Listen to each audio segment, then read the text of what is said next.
sweetheart. The years creep slowly by, Lorena.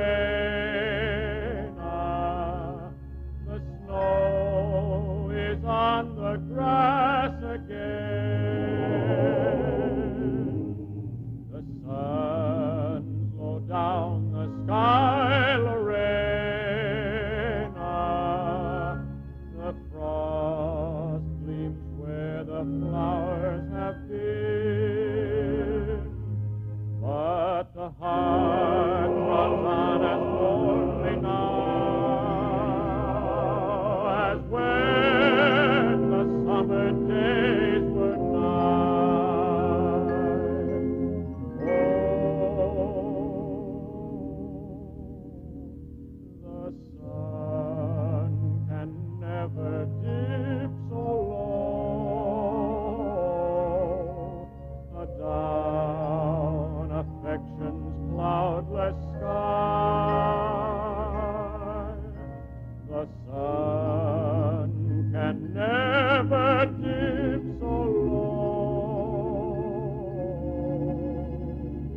adown affection's cloudless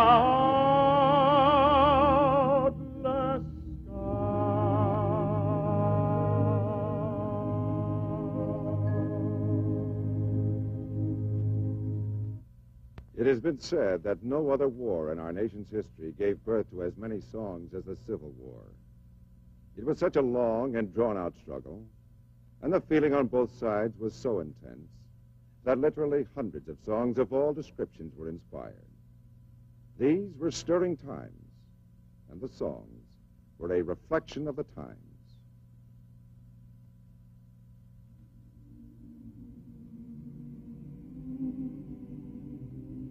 We're tenting tonight on the old campground.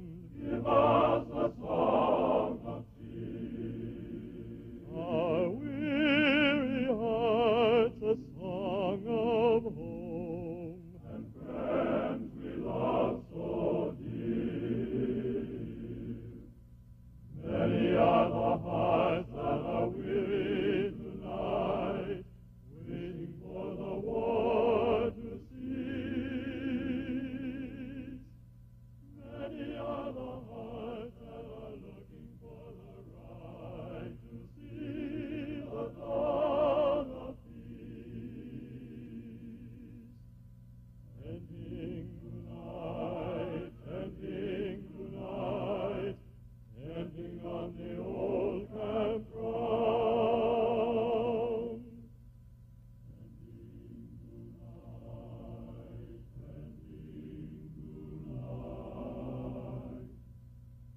Ending on the old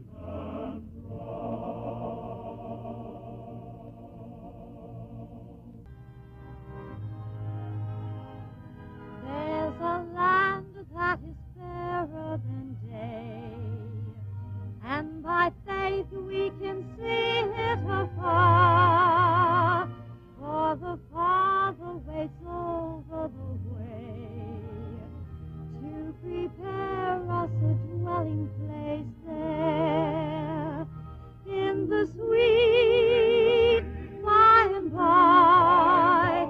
We shall meet on that beautiful shore in the sweet by and by. We shall meet on that beautiful shore. There's a spot that the soldiers all love. Oh, the chow line's the place that we meet, and the dish that we like to see there is the old-fashioned old army bean. 'Tis the bean that we meet, and we'll eat as we ne'er ate before. The army bean, nice and clean. We will stick to our beans evermore.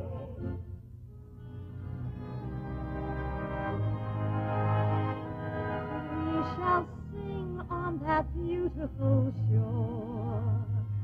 The melodious songs of the blessed, and our spirits shall sorrow no more. Not a sigh for a blessing of rest. In the sweet by and by, we shall meet on that beautiful shore. In the sweet by and by, we shall meet on that beautiful shore.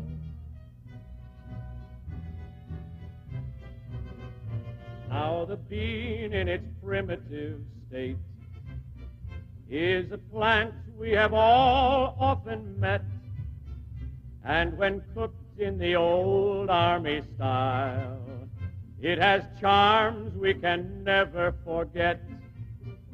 'Tis the bean that we meet, and we'll eat as we ne'er ate before. The army bean, nice and clean, we will stick to our beans evermore. Beans for breakfast, beans for dinner, beans for supper. Army beans, army beans, army beans, army beans, beans. There was a Johnny who fought on the side of the Greys, too. And like his counterpart from the north, he, too, sat by his campfire in the evening thinking the same thoughts, remembering.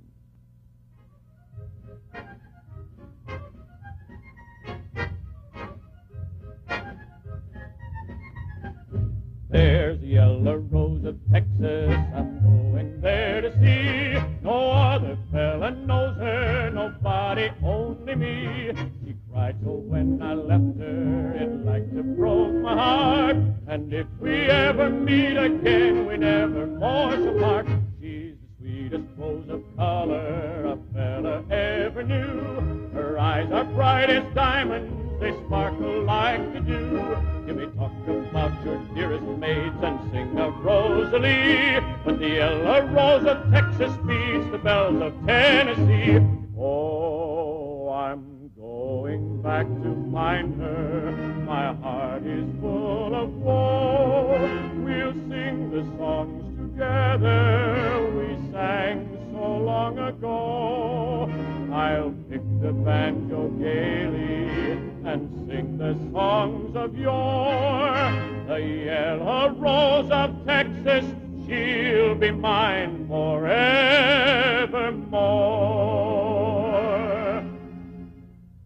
We evermore will part. She's the sweetest rose of color a fella ever knew. Her eyes are bright as diamonds, they sparkle like the dew. You may talk about your dearest maids and sing of Rosalie, but the yellow rose of Texas beats the bells of Tennessee.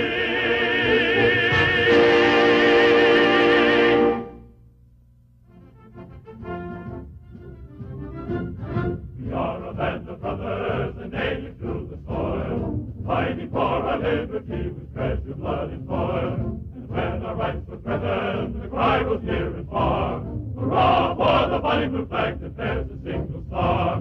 Hurrah, hurrah, for Southern rights, hurrah. Hurrah for the bonny blue flag that bears a single star. And here's to our Confederacy, so strong we are and brave. Like patriots of old, we fight our heritage to save. And rather than submit to shame, to die we would prefer. So cheer for the bonny blue flag that bears a single star. Hurrah, hurrah, for Southern rights, hurrah. Hurrah for the bonny blue flag that bears a single star. Hurrah, hurrah, for Southern rights, hurrah. Hurrah for the bonny blue flag that bears a single star.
And there we go.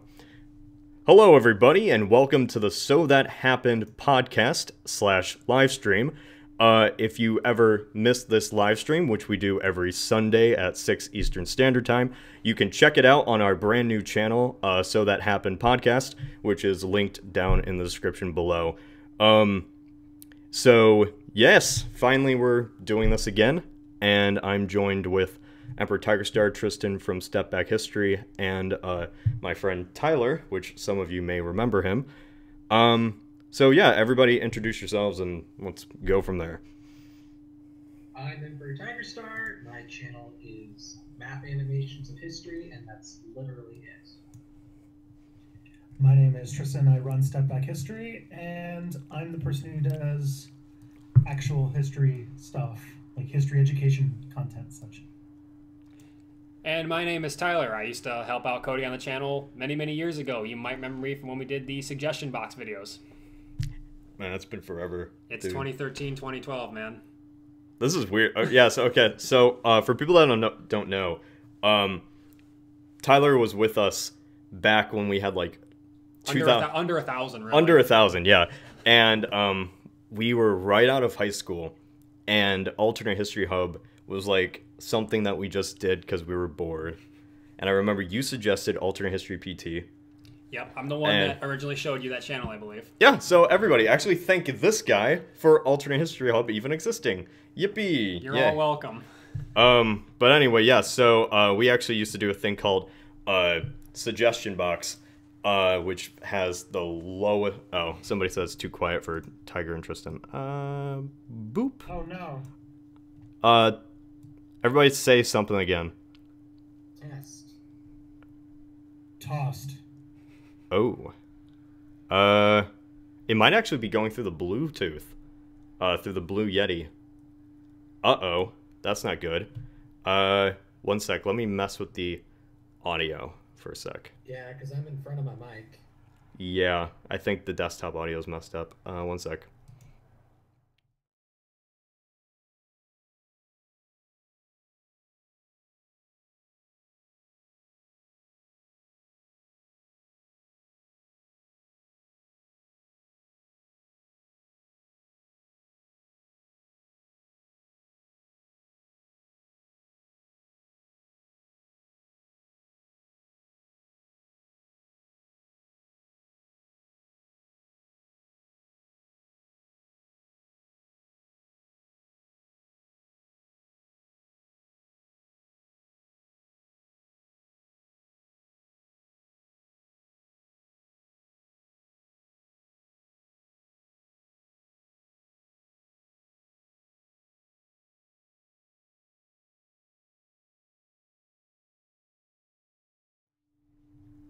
Alright, test.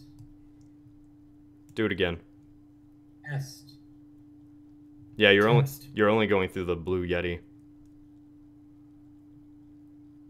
Do you guys want to just go through the Blue Yeti and do it like that? Does it work? Yeah, it says that you pick up. You're just a little bit lower than me. Oh, Wait, are we coming out of speakers and into your microphone? yeah. Wow. Yeah. Something with the desktop audio. Let me do it again.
stuff Yeah, four speak score to. 7 years ago. Yeah.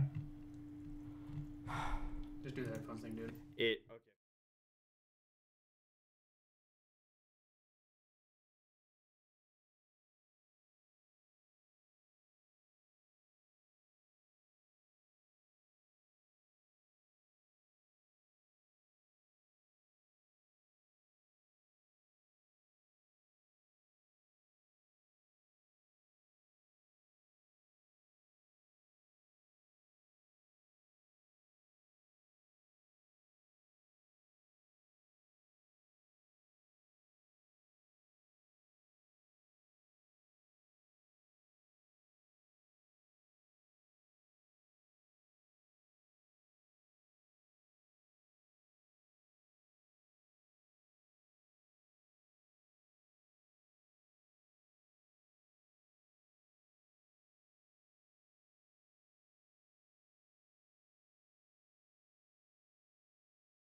Random stuff. Yep. Keep talking. Yeah, Man, it's like being told you have to do stand up and you have no prep. what's the deal with airline food? Good. I'm hearing an wait, oh, they can hear us. They're hearing us? Us. I don't they can hear us. Let's give them the show that they want, which is there's going to be a setup that's going to be weird where like the two of us can be heard, but Cody is just muted. Know any Monty Python skits? Yep. They wouldn't be very funny though. Yes. All right. 1, 2, 3, Yo. 4, 5. I have no idea. We got it! Finally! Ladies and gentlemen, We got it. oh god. God. We probably lost so many. Got it! Finally. Oh my God. Okay, can everyone hear us now? Yep.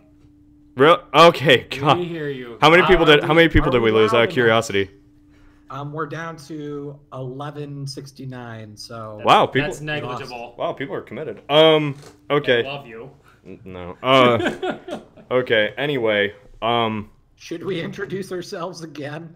Yes, I think we should do it better. Okay. So anyway, thank you because we this is going to be for the podcast. Take So two, anyway, action. second time. Let's do this. Thank you everybody for sticking with us. We had a little bit of technical difficulties. This is a work in progress. This is very much a work in progress. This is only week a 2. learning So experience. The more you know. yeah, so this is still a thing that we gotta figure out. We're still amateurs with. But anyway, what? Oh, actually, I just realized this. Oh, well, we gotta add a new image. But anyway, thank you everybody for joining us. This is the So That Happened podcast, week 2, as you can tell by us just screwing everything up. I am Cody. I am joined by Emperor Tiger Star, Tristan from Step Back History, and my friend Tyler, who I previously introduced.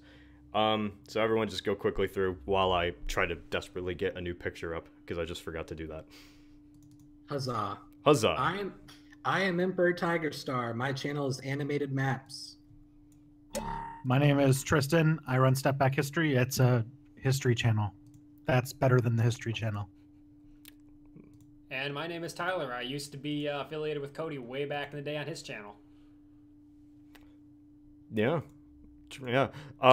There we go. Finally got I got the picture. Yippee. This is Part of the picture.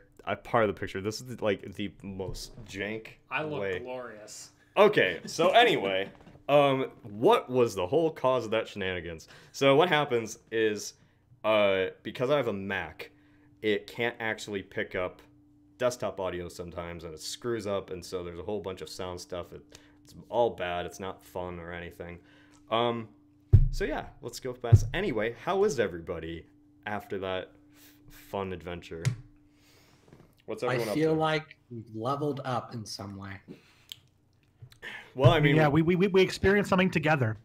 We've grown together as a team. We farmed for audio gold until we leveled up Is with this the like- necessary EXP. Is this like the first movie where we like come together and we're all strangers, but then after having a giant like conflict, we then learn about each other and we're like, we can work together. We're friends. And then the end of the movie, we all jump in the air and we freeze frame in the air, about to high five each other. I'm just imagining that. And then it schools. zooms in on each one of us and explains what happened to us after this was over. It says like Tiger Star went to rule the Prussian military. Tristan led a communist revolution. Tyler like went off and what would you do? I don't even know what I do, son. Tyler doesn't even ended know up- what he did. Tyler That's all it ended says. up That's all it being says in the master thing. chef No of one knows what Amazon. happened to Tyler. No one knows what happened to Tyler. And no one ever saw Tyler again. And then it says, and then Cody made this shitty movie. And then,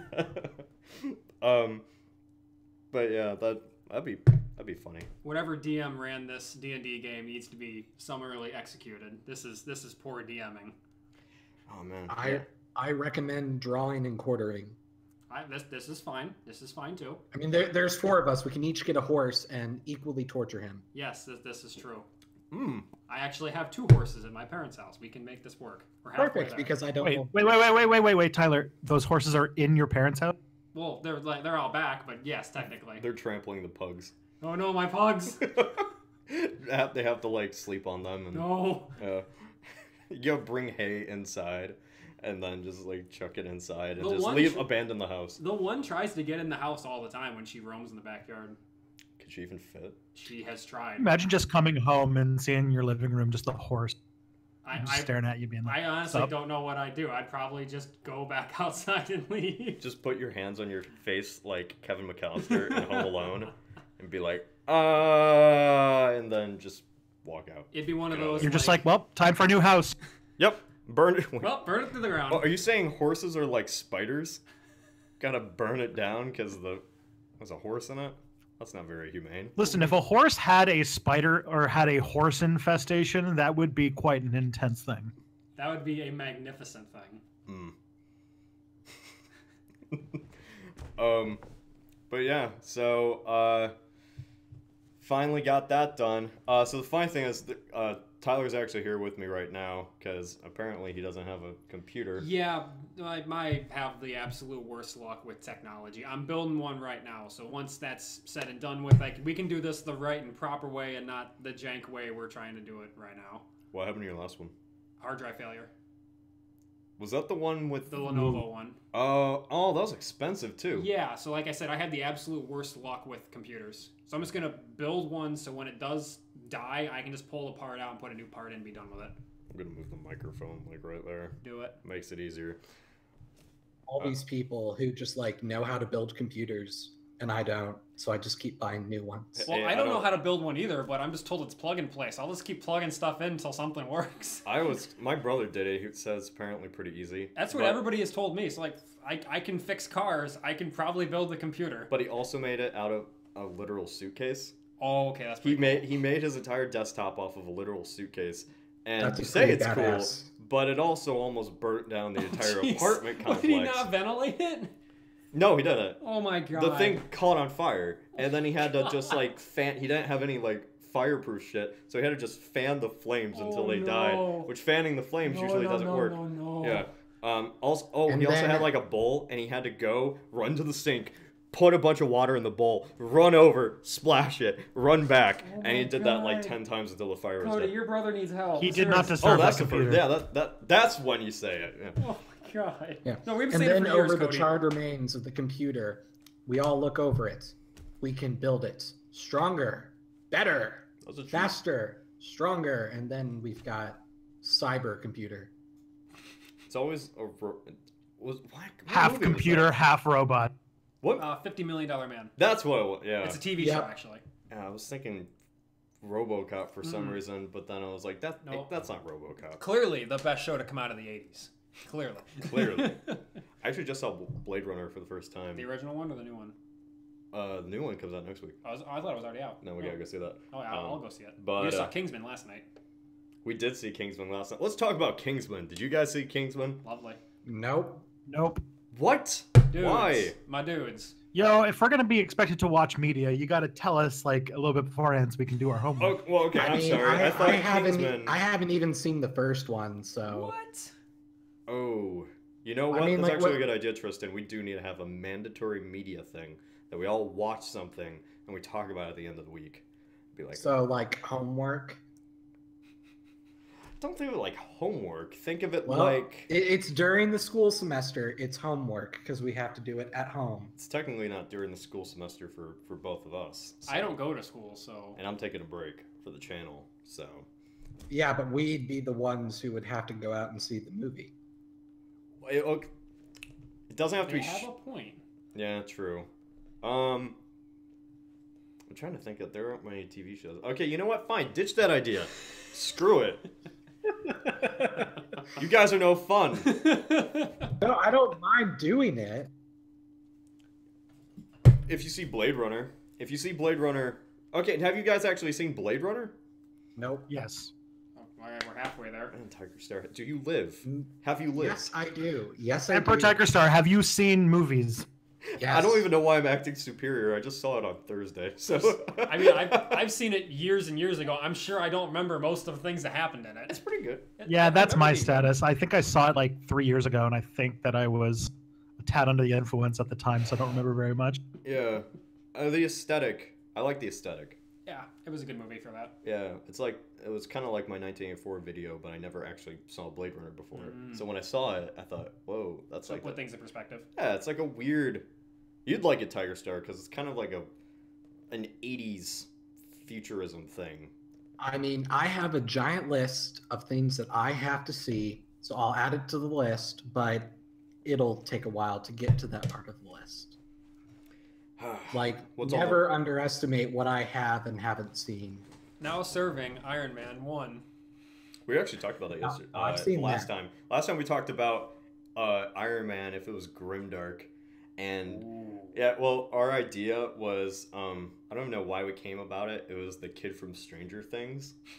We joked that he was actually. We brought up the cliche of like preview music, how it takes like a classic '80s song, just slows it down and plays it on a dark piano. Yeah, but then we were talking about. It led us to talk about the kid from Stranger Things, who's in the new It movie, and how we said that he only stars in '80s stuff.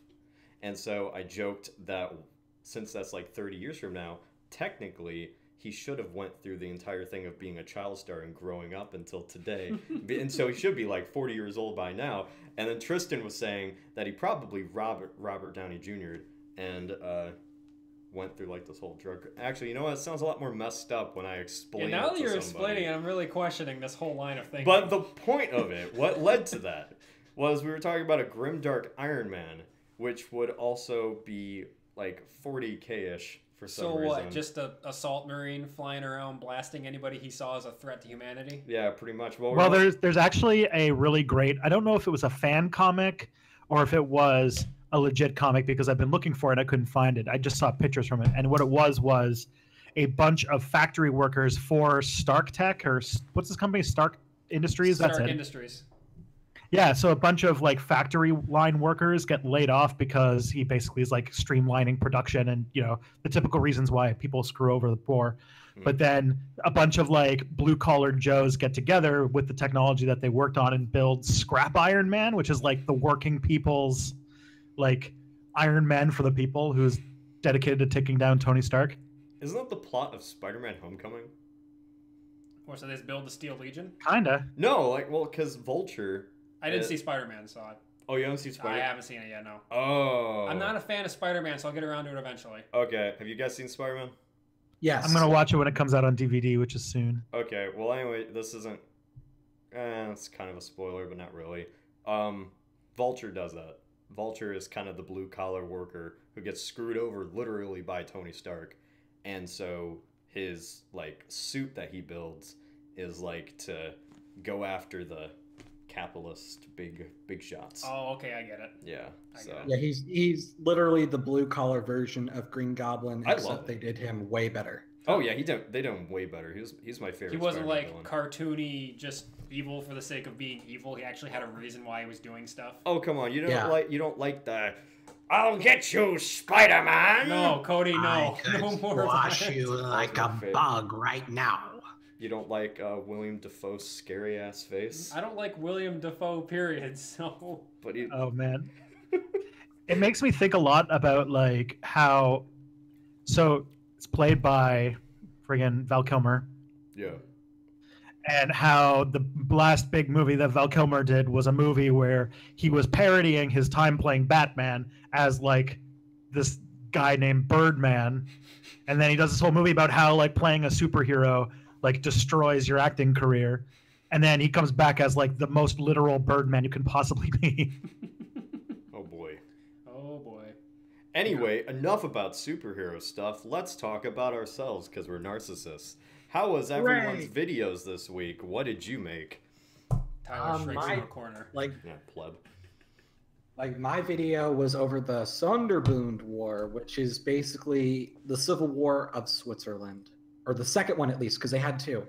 And this war was the very last war Switzerland ever fought, all the way back in 1847. And ever since then, they've never fought again. You know what? Technically, we're only 10 years off that record in America. Are we really? Well, 1847 last time they ever fought a civil war, and then ours was 1865. Oh yeah, so. good point. No, but I'm talking about any Oh, war. any war. Oh. Yeah, Wow, because they that haven't was done that was the anything. last war Switzerland ever did. Period. Because they were neutral during World War One Yeah. and World War II. They didn't do anything during the Cold War. They're not even a part of the EU. They're just there. We need to change that. No, they need to stay Nah. independent. No, I don't think you guys We need to break the realize record. how impenetrable Switzerland is. Like, I kid you not, they literally have, like, the president of Switzerland literally has a button in his office. Well, I don't know if it's in his office, but a button in his possession that will blow up all of the highways leading into the country and blow up several mountains to ensure that no one can properly invade Switzerland. Yeah, Switzerland's hardcore. Right. And then they the only also way to have invade whole Switzerland is an air war. mountains hollowed out. Yeah, But- the Swiss also have mandatory not just gun control, but mandatory gun ownership and training, and so every Yeah. household has to have a gun. But Right. all the ammunition is in stockpiles. So Well, technically, That's still like Basically, everyone is a trained soldier. Yeah. I think they still even have to do 3 years in the military besides owning a gun anyway. Right. Yeah. They basically just have an entire population dedicated to the militia because if you blow those bridges and those tunnels and those roads, it's an air war. Yeah. And if everything's just pointing up, you can't shoot whatever's. You can't really do that. It's not worth it. but let's Yeah. let's And think, all, and but also 1914, when World War One was breaking out, the Kaiser kind of threatened Switzerland and said, "Well, hey, how would you feel if Germany decided to invade your country?" And the Swiss president responded, "We'd shoot twice, then go home," because everyone had a gun. So they would literally just shoot twice to kill the entire German army. But think about this. Think about if the U.S. went to war with Switzerland. Literally nobody else even defended Switzerland at all. I guarantee the U.S. would still win, because even though we would actually have to like invade, all we would have to do is just use an air war. Well, here's my counter argument to that, Cody. Because I think you're missing a key point of this. Most of our air defense systems, and even the world's, they were mostly designed in Switzerland. That same technology comes from the Swiss. So they know if they have mastered the game of the air war, because they know that in the event of an invasion, that's how it's going to play out for them. So they know Also- very well that that's their sole line of defense. They have that locked down like no tomorrow. I didn't know Also, that. I All of it's mean, made in they're The mountains. majority of the technology, yes. Wow. So we're It's technically actually Like, a lot they're of mountains. Europe and all that and all. Yeah. There's nothing to bomb besides mountains. Yes, there's a few cities, but they've hollowed out whole mountains so they can evacuate their populace and army to if necessary. Right, they're built for a siege. They can withstand an air war that even we could put up. Well, forget that then. No more. I call the war against Switzerland off. It'd be a saved pointless war. You wouldn't get anything out of it. It'd be the world's biggest pissing match. Yeah, it would be a pissing match. Yep. It'd be like Stalingrad. It'd be just all for pride. Yeah, it'd just be. Yep. But You're gonna have to find another way to get that Nazi gold. Just crack open them laundry machines. Let's get that money. Bringing before Kingsman, which you Switzerland would was get how if you it watched was it. today. Like before how Switzerland is today, it was originally a confederation. Like their equivalent of provinces are called cantons, and it's literally just a village in the mountains. That's kind of its own government type thing. And there were like, I think 22 of those that kind of agreed to protect each other as a confederation, and they called it Switzerland. Yeah. Well, Napoleon came along and conquered Switzerland and installed a puppet republic. And obviously Napoleon got overthrown and stuff, but now you had a lot of the Swiss population who liked the idea of a republic of the Swiss cantons versus the other cantons who just, we want to do our own thing. And so when they were thinking about federalizing as a country, all of the conservative Catholic cantons said, no thanks. And so they decided to form their own alliance called the Sonderbund. And so the Swiss government is just like, no. And they had a civil war, and it only lasted a month. And now Switzerland's a republic. Yeah, they told them they can't undo that. Yeah. And the hilarious part is that there were several cantons that were neutral. So even during their own civil war, there were parts of Switzerland that were still neutral. Wow, that's fantastic. Yes. And perhaps the most baffling part is the two Swiss civil wars they had, this one and the one that was like right after Napoleon took over. Mm-hmm. So in the war where Napoleon took over, they're fighting against a unified republic, and that team fighting against a unified republic were called the Federalists, which makes no sense. In this war, when they're fighting for a federalized republic, they're called the Confederates. Oh. I don't know why, but that's what they called themselves. This hurts me. You know what? I'm glad Switzerland does. hasn't fought a war. They suck at it. They're confusing at names. They're probably not good on the offense, but by goddamn it, they are good on the defense. Yeah. Bunker down. But I respect that. As Cody knows, the trope with me is you just in all the games we play and all the scenarios and everything we've done, I'm the one that always just likes to sit in a hole and make the hole as impenetrable as possible. Yeah, this is the funny thing. Whenever we do like strategy games like Ruse, it's always 3 people playing. It's always me, you, and Caleb. Mm-hmm. And then we always never go after Caleb first. It's usually me and Cody just get stuck, locked in eternal war.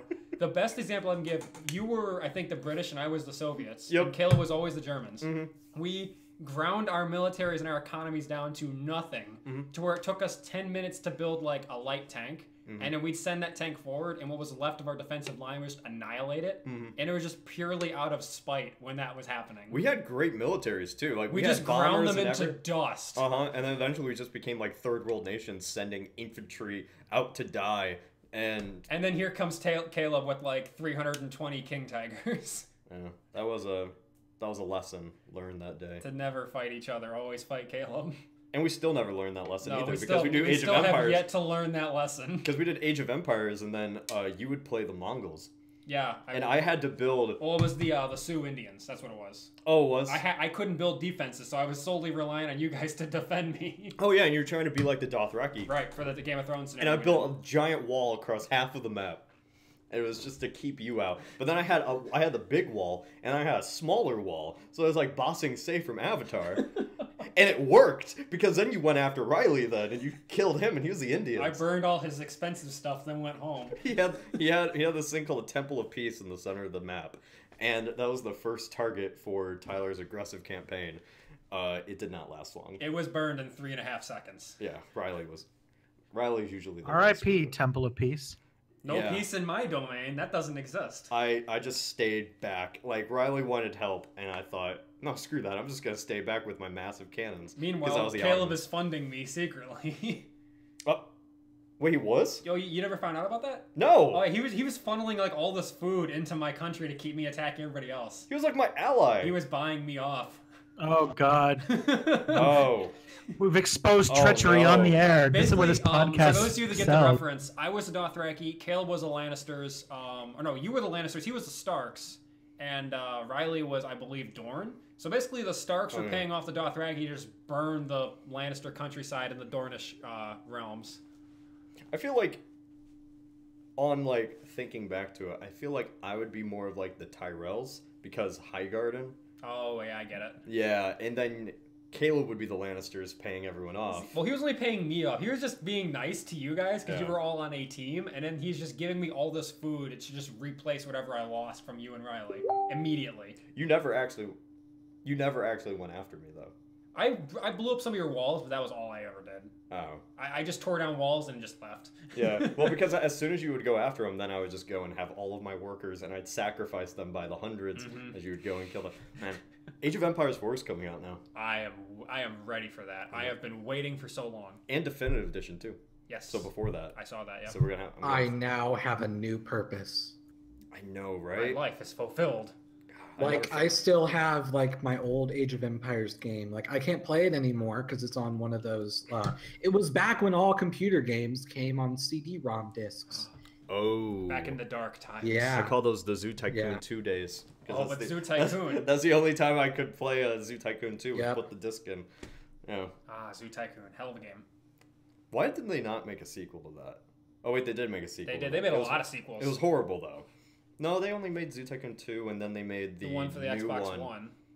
Yeah, we don't talk about that. There's also like probably like 10 Zoo Tycoon apps that suck. That's true. So there's like a bunch. I guarantee they're all like pay to play. Probably. I saw a Jurassic World app when that was big, and it was like build your own Jurassic World dinosaur park, and it was all pay to play. Like have a Triceratops for like $3. No, I'm not gonna pay $3 for a Triceratops. Screw that. Microtransactions, Cody, you have to support the developer. No. Yeah, if I have to pay $3, I better get an actual Triceratops. Holy mother of... That would I'm be imagining a pretty it's good one deal. of those. I'm imagining it's one of those like tiny little dinosaur plushes that you put in like the bath and it grows. Like this yeah, it's like a The sponge. Triceratops is And the that's how you- second and that's worst how you thing to grow your find in your dinosaur. house next to a horse. Mm-hmm. That's how you get it. Wait, what's Caleb? He's messaging us. He says he's listening. Oh yeah. Oh. Don't discuss my No, we're secret going to funding. discuss your secret Caleb, funding. your secrets are being revealed, buddy. I'm sorry. The world's gonna know. Anyway, our friend Caleb is listening in. And Riley as well, and Brittany is listening too. They're all listening back at the shared apartment. No So pressure. you have an audience. You have your local fan base is listening.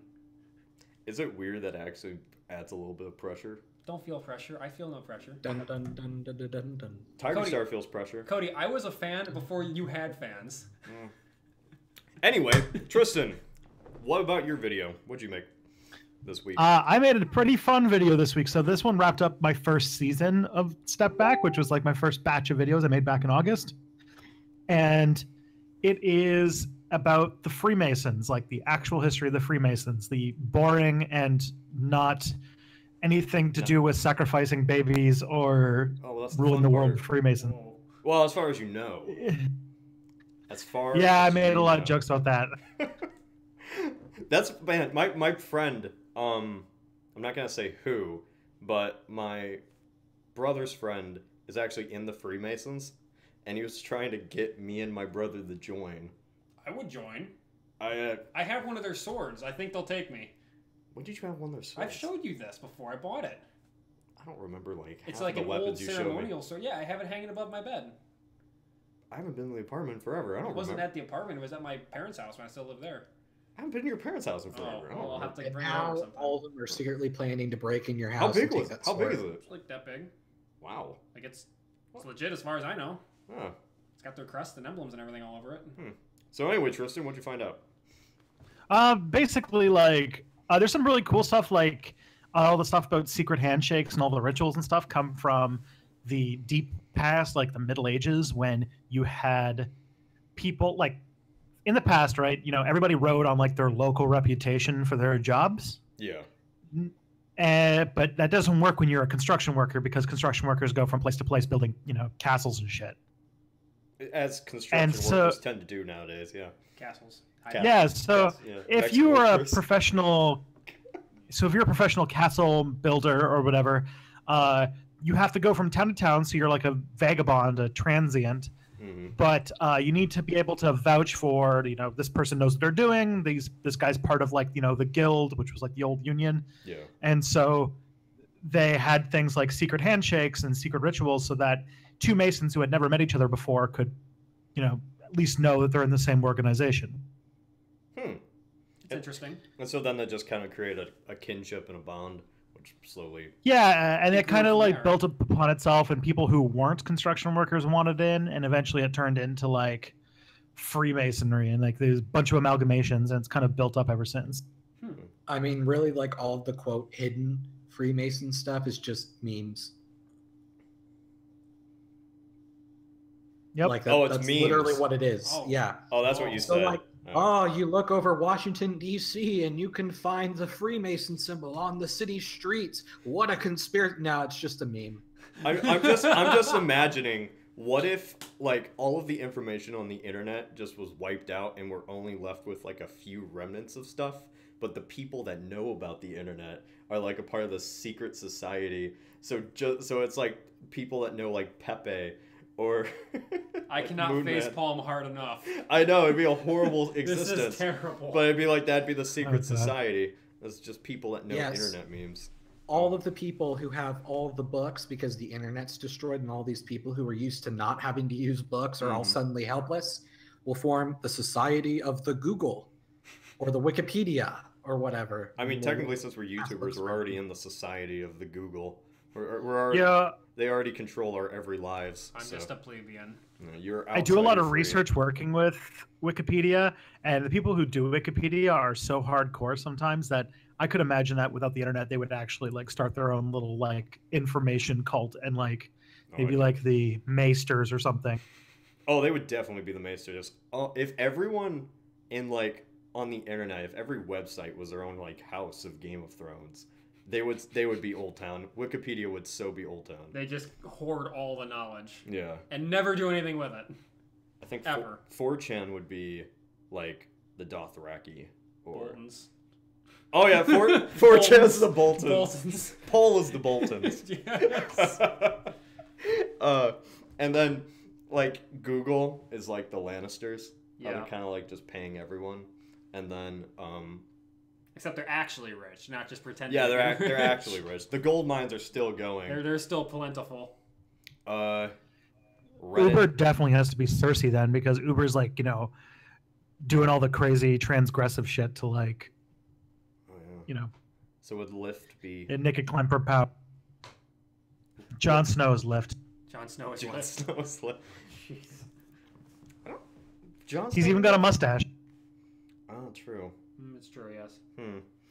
But then like Reddit, I think Reddit would be like Starks-ish. No, they wouldn't be Stark. No, they'd be Dorne, because they would think that they're better than they really are, and they're like super unimportant. Then I'm talking about in the show, not the books. Yeah, but in the show, I have not read any of the books. Yeah. I would like to, but I just haven't. If we're going strictly by how they're interpreted in the books, Reddit would be Dorne, because they would see themselves as super important, but nobody really cares about them or their opinions, and they just get walked over. And every single tiny slight they take as like a huge thing, and they plan huge like conspiracies to take over the world. And whenever you focus on them, it's always the worst part of the season. I suddenly like Dorne a lot more when they just overreact to things. I suddenly like that. They're just Spain.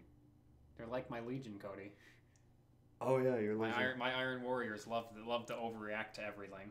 Oh yeah, Spain. That's a whole thing that's happening. Oh, right the referendum. Yeah. Yeah, so Catalonia is a big deal.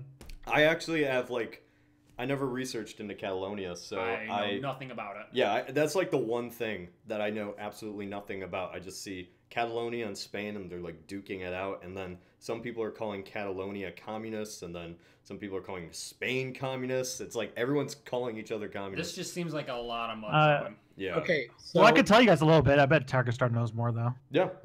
I mean, basically, the reason why it's so controversial. Okay, firstly, there is no Spaniard, like Spain was the unification of so many different Iberian countries. Yeah. That a lot of those like local cultures remain. So the Aragonians, the Catalonians, the Castilians, the Andalusians, the Galicians, the Basque, those are all like different groups. And even so, kind of like in France and in Italy, and if you want to count accents, kind of like in the United States, even though they in theory speak Spanish, they're still very different.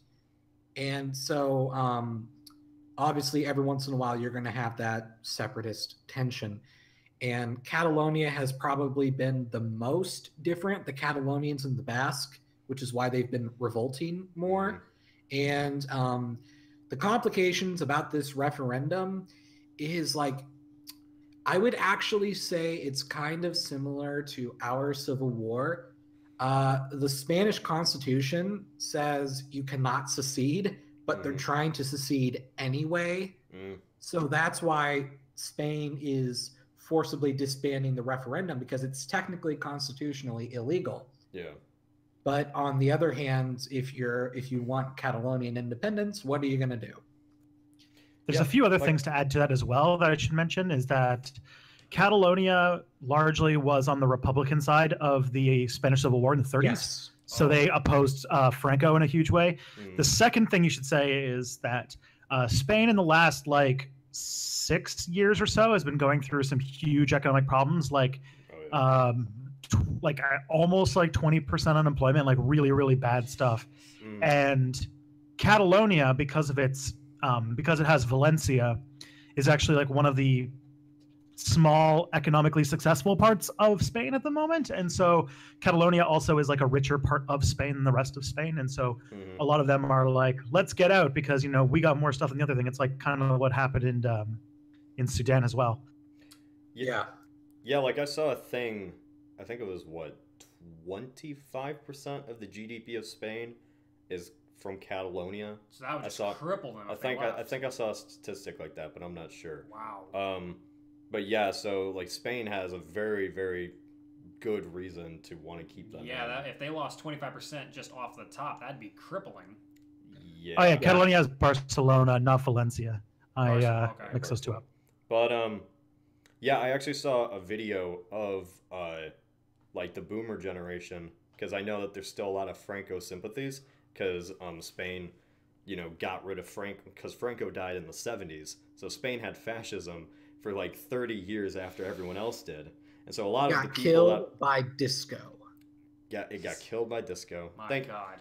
See, it wasn't the Russians or the Americans that finally killed fascism. It was disco. Franco just tried to boogie to the music, but he was so old his heart literally couldn't take it, and he just collapsed. You know, that's what's going to be my mind lore. That's what I'm going to imagine happened. His last words were "Ay caramba." Did you say Cody? Did you say Cody's mind blowers? Yes. Oh my God, man! It's not a time for Rick and Morty's already so unpopular on the internet as it is right now.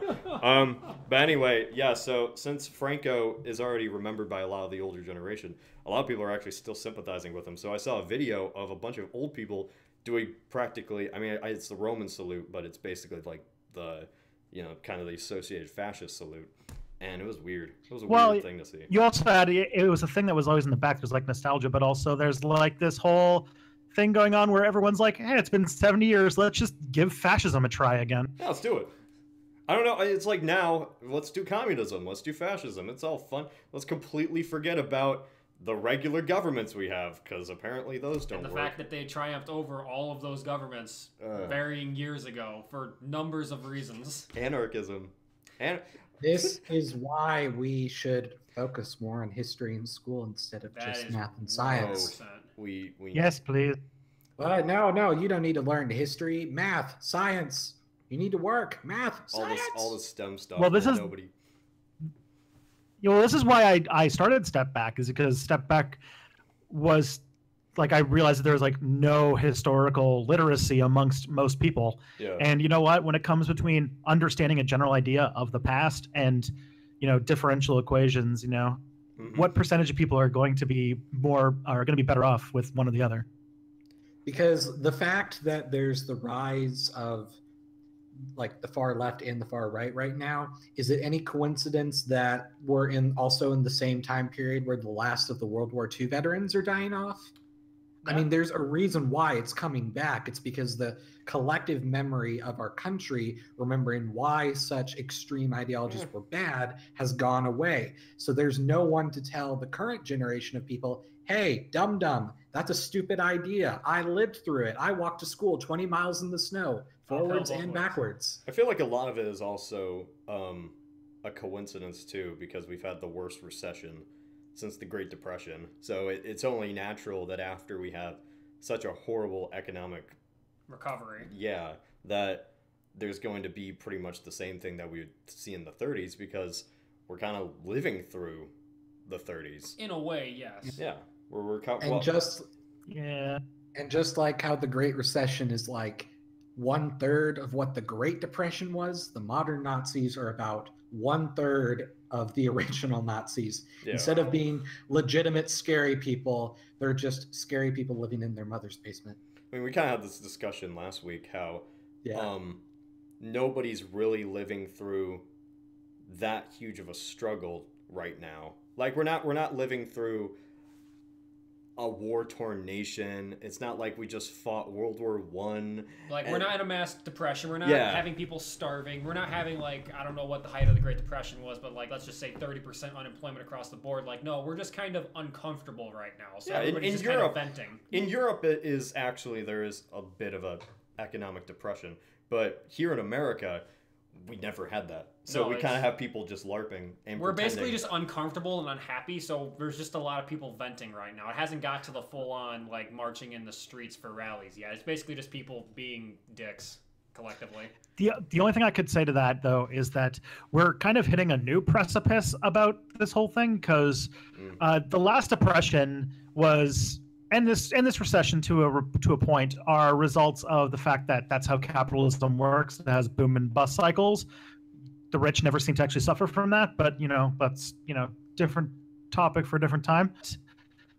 You have right now this issue where there's not less and less work, and people are competing more and more for less and less jobs, and this is not something that in the foreseeable future is ever going to bounce back. Like, even if we have recovered from that recession and the jobs still didn't come back because everything has either been outsourced or automated, and that doesn't look like it's going to change. And in the near future, we're going to see a lot of jobs disappear and none really get made, and we don't have a good solution to that yet. Yeah, automation. Automation's going to kill everything. Oh yeah, like even But yeah, while we keep having this problem and we keep not doing anything about it, people are going to suffer. And when people suffer, people go to the radical extremes. I mean, this is something we're going to see worse in 30 years, when definitely people are going to be out on the streets because you're going to have legitimate robots just completely take their jobs. Like, yeah, we have it now, but it's going to be to such a wider extent. And it's always exponential. Like, you look at the top 10 jobs with, like, the most positions, and you have things like taxi drivers. Okay, that's going to be replaced by driverless cars. Fast food cashiers, well, those are going to be replaced. Other cashiers, those are going to be replaced. Even large-scale jobs, like stuff in information. Since we're an information-based society, a lot of people doing white-collar jobs will be replaced by pretty much fancy calculators. That's my job to a T. I'm pretty much everything I do at my job in my real life, everything I do can be easily replaced by a machine. And I'm already starting to see that now with the other companies we compete against. Yeah, so it's not even like a the machine ones that, and the jobs that do remain also will have a lot of their stuff taken out. Like, I did a presentation on this back in May. That's why I'm hogging the mic so much. Yeah. But back in May, I did talk about this and how it's kind of the death knell of capitalism in a lot of ways, because even jobs that will exist in the near-term future, which might disappear in the long-term future, are still going to lose a lot of their work. Like lawyers, like a lot of the lawyer work that they do is like paperwork, discovery, that kind of stuff. Mm-hmm. That will be disappearing because a lot of like the sifting through documents and emails looking for discrepancies and stuff, a machine can do way better. Yeah, and the scary thing about it is we like to imagine, a lot of people imagine automation as those giant robot arms that are like building the cars and stuff and thinking, oh, that's not going to take my job. No, that's not the stuff that's doing it. it's programs, it's algorithms, it's stuff that is trained to act like a human brain, and it can do it a lot better. That's the stuff that will eventually take people's jobs in the information sector. And that's the scary part, is that a lot of people that did go to college and need these jobs will then find themselves completely obsolete because a machine can do it 10 times better. And that's the bad thing, is you'll have a whole millions of people who will just kind of be useless, like the horse. I think CGP Grey had his video, which was saying, like, what happened to the horse when the car came? Well, they still are around. There's not as many of them, and they're just kind of there. And humans just hanging out of that guy's plate. Yeah, and many humans will slowly start to become like that as machines just start doing. And this is something that is not even comparable to the Industrial Revolution. How people went from the farm jobs to the industrial jobs. The jobs were still there. For this, just the methods changed. With this, it's just the jobs are going away. The jobs are just gone. And you got to look at the possible outcomes. There's 3 possible outcomes. Outcome number 1, businesses decide to band together and forsake efficiency in the name of humanity, which I don't see that coming. No, because that's not going to happen, because they're going to want to compete with each other too much. So even if kind of like, the whole buy things that are only made in America. Yeah, you're going to have some companies that are going to be like, oh yeah, we only do things made by humans. Yeah. But I mean, the majority of businesses are going to be like, no, we want our money. Not make money for the sake of better for people. Yep. That doesn't sound like a company. Option number 2 is they decide to make money an obsolete feature, which is also laughably untrue, because we love feeling like that pieces of paper are actually worth stuff. So they're not gonna stop money. Or Bitcoin. Or the third option, which is the only one left, would be to just give everyone a salary for existing, so that way they can keep buying stuff.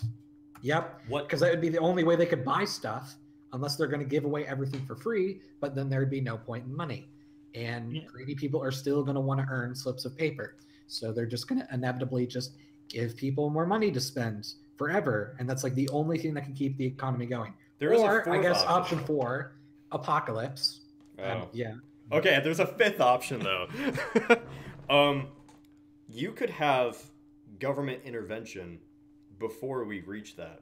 They could put a limit on it, you're saying? Like, for the sake of the economy, and this is very unlikely as it is, you could have the government crack down on automation as a threat to the economy. Basically say, like, you can only have, like, let's say 40% of your jobs at max automated. Yeah. The other 60% has to No, that can be a thing, because remember, we've done this before. The old automation was slavery until, well, obviously we fought over it, but then the government said no. And then the next automation, especially in Britain, was child labor until the government said no. Mm-hmm. And so that is actually a very possible option where something similar could happen. So that could be the next crisis would be... Yeah. I don't think that really tackles, though, how capitalism works. Because it would be companies that would... They'll just find other countries that are not restricting automation, and the country that decides not to put a restriction on automation is going to become rich. Like, that's how capital works. Yeah, but this is something that would be fundamentally against capitalism, basically. Like, this would be something that would have to restrict the rights of companies for the sake of the collective economy, because, I mean, you gotta think, this could even be something that could be turned into something good for capitalism, because these companies that produce these products, if they don't have Americans who have jobs and won't be able to buy stuff, then they won't make money. Nothing. Yeah, they won't make money. The whole point of a company is to make goods and services that people want to either buy or pay for. If nobody has the money to pay for said goods or services, your entire business model is not functional. Yeah. Also, I mean, you say that, but capitalism's real purpose is just to make more capital. The only thing else is just kind of a side benefit. I mean, this isn't something. This is something that is inherently going against capitalism. Right. That's not what everything can be put overseas anyway. Yes. So this is something that people will fight against. This isn't something everyone's going to argue for, but this is something that a lot of people are going to be like, we need to go against the companies because everybody's losing their jobs. This will be a... And yeah, you can say that, oh, capitalists will just ignore it. Yeah, capitalists will ignore it, but that's where the debate comes in. That's where the fight comes in. Yeah, and you can't put everything overseas anyway. So, like, let's pretend we make a law saying, like, oh, no, 50% of your stuff has to be human workers. Well, what's the taxi company going to do? Put all their taxis in China? People still need taxis in America, and the taxis actually have to be here. Yeah, or McDonald's. Or, I mean... Yeah, and so, like, or fast food. Unless they figure out a way to cook everything in China and send it to our house in, like, half a second, then there's absolutely no way it's going to happen. Yeah. Put a drone with a scramjet on it. Solved. Yeah. So really, right now, there are legal precedents that we can have that will, yes, go against the capitalist nature of the country, but it will also go for the betterment of the entire country because people will have jobs. So, who knows? It's an interesting debate that a lot of people will probably fight about in 10, 15 years. We will. Unfortunately, like... Oh, yeah. We could do a lot to address this if we just had a plan, but it seems like we're very dedicated to not having a plan and just letting the worst things happen. Oh, I know. That's Plans. That's why. What are those? That's why this is the fifth option, and it's very unlikely. But let's hope that somebody's at least smart enough. I'd like to throw my hat into the ring for option 4. Yeah, press 4, please. Just press the button. What's the one that gets me? What's the one that gets me like Star Trek, like post-scarcity future? Let's take that. Let's just go with like a Fallout future. Ooh, I like that. Speaking of play the old-timey music apocalypse, how about your video, Cody? Oh boy, I had one actually, yeah, because I was thinking technically I had 2 this week, but I already covered the California video last week. This video was about the Berlin blockade and if it escalated into World War III. And the funny thing about that was there was really no reason for it to escalate into World War III, so I kind of had to just be like, oh, well, what if it was just going to escalate anyway? Everybody was just stupid and thought, oh, let's just go and we want to fight. Because this was for a sponsor thing with World of Tanks, and in their thing... Yeah, fan of World of Tanks. I'm the veteran of World of Tanks of the group. I've been playing. I'm like the hipster. I've been doing it before it was cool. Yeah, so it was actually really fun that they contacted me and they're like, "Hey, do you want to do a promotion?" And I was like, "Definitely." But yeah, in their thing, for some reason, the Soviets and Americans square off during the Berlin blockade, which was when the Soviets were pissed about Western Germany uniting into a single country, and so they blocked off West Berlin, saying this can't have the Deutschmark, which was going to be the new currency. We aren't going to allow this. And the Americans then created the Berlin Airlift, which was when they just took a bunch of bombers or cargo planes, and they gave all the Germans a bunch of food and care packages, essentially. Yeah, care packages, and circumvented the entire thing. So in this timeline, in this alternate timeline, they go with this general's plan, which was to show up the Soviets and show that the Americans weren't going to be pushed around, and they would take a bunch of tanks, an entire tank division, and roll through Eastern Germany and park right next to Berlin and basically be like, you gotta get rid of this blockade or like shit's gonna go down. Obviously, the United States said no, we're not going to do that. But in this alternate timeline, they actually do that for some reason, and it's kind of a tinder fire. And one shot goes out, and a skirmish happens. The next thing you know, World War III. So yeah, in this video, it kind of follows the same path as my Operation. What was the operation where they invade the Soviet Union? Operation Unthinkable. Yes, Unthinkable. Yeah. Yeah, it was pretty much like Operation Unthinkable because it was around the same time period where the United States would just use their overwhelming nuclear power to wipe out the Soviet Union from existence. And I do have to say, I do have a couple questions about that. Like, I had 2 thoughts that came up when this video came up, and one of them was, with the United States, like you kind of mentioned that they would like carpet nuclear bomb like the USSR in submission. And I was just like, It wouldn't be that. the U.S. have like the U.S. Would they have that many bombs at that point? Like that's like a logistical nightmare. This is more of, I couldn't really explain it in the video because it would have taken too long.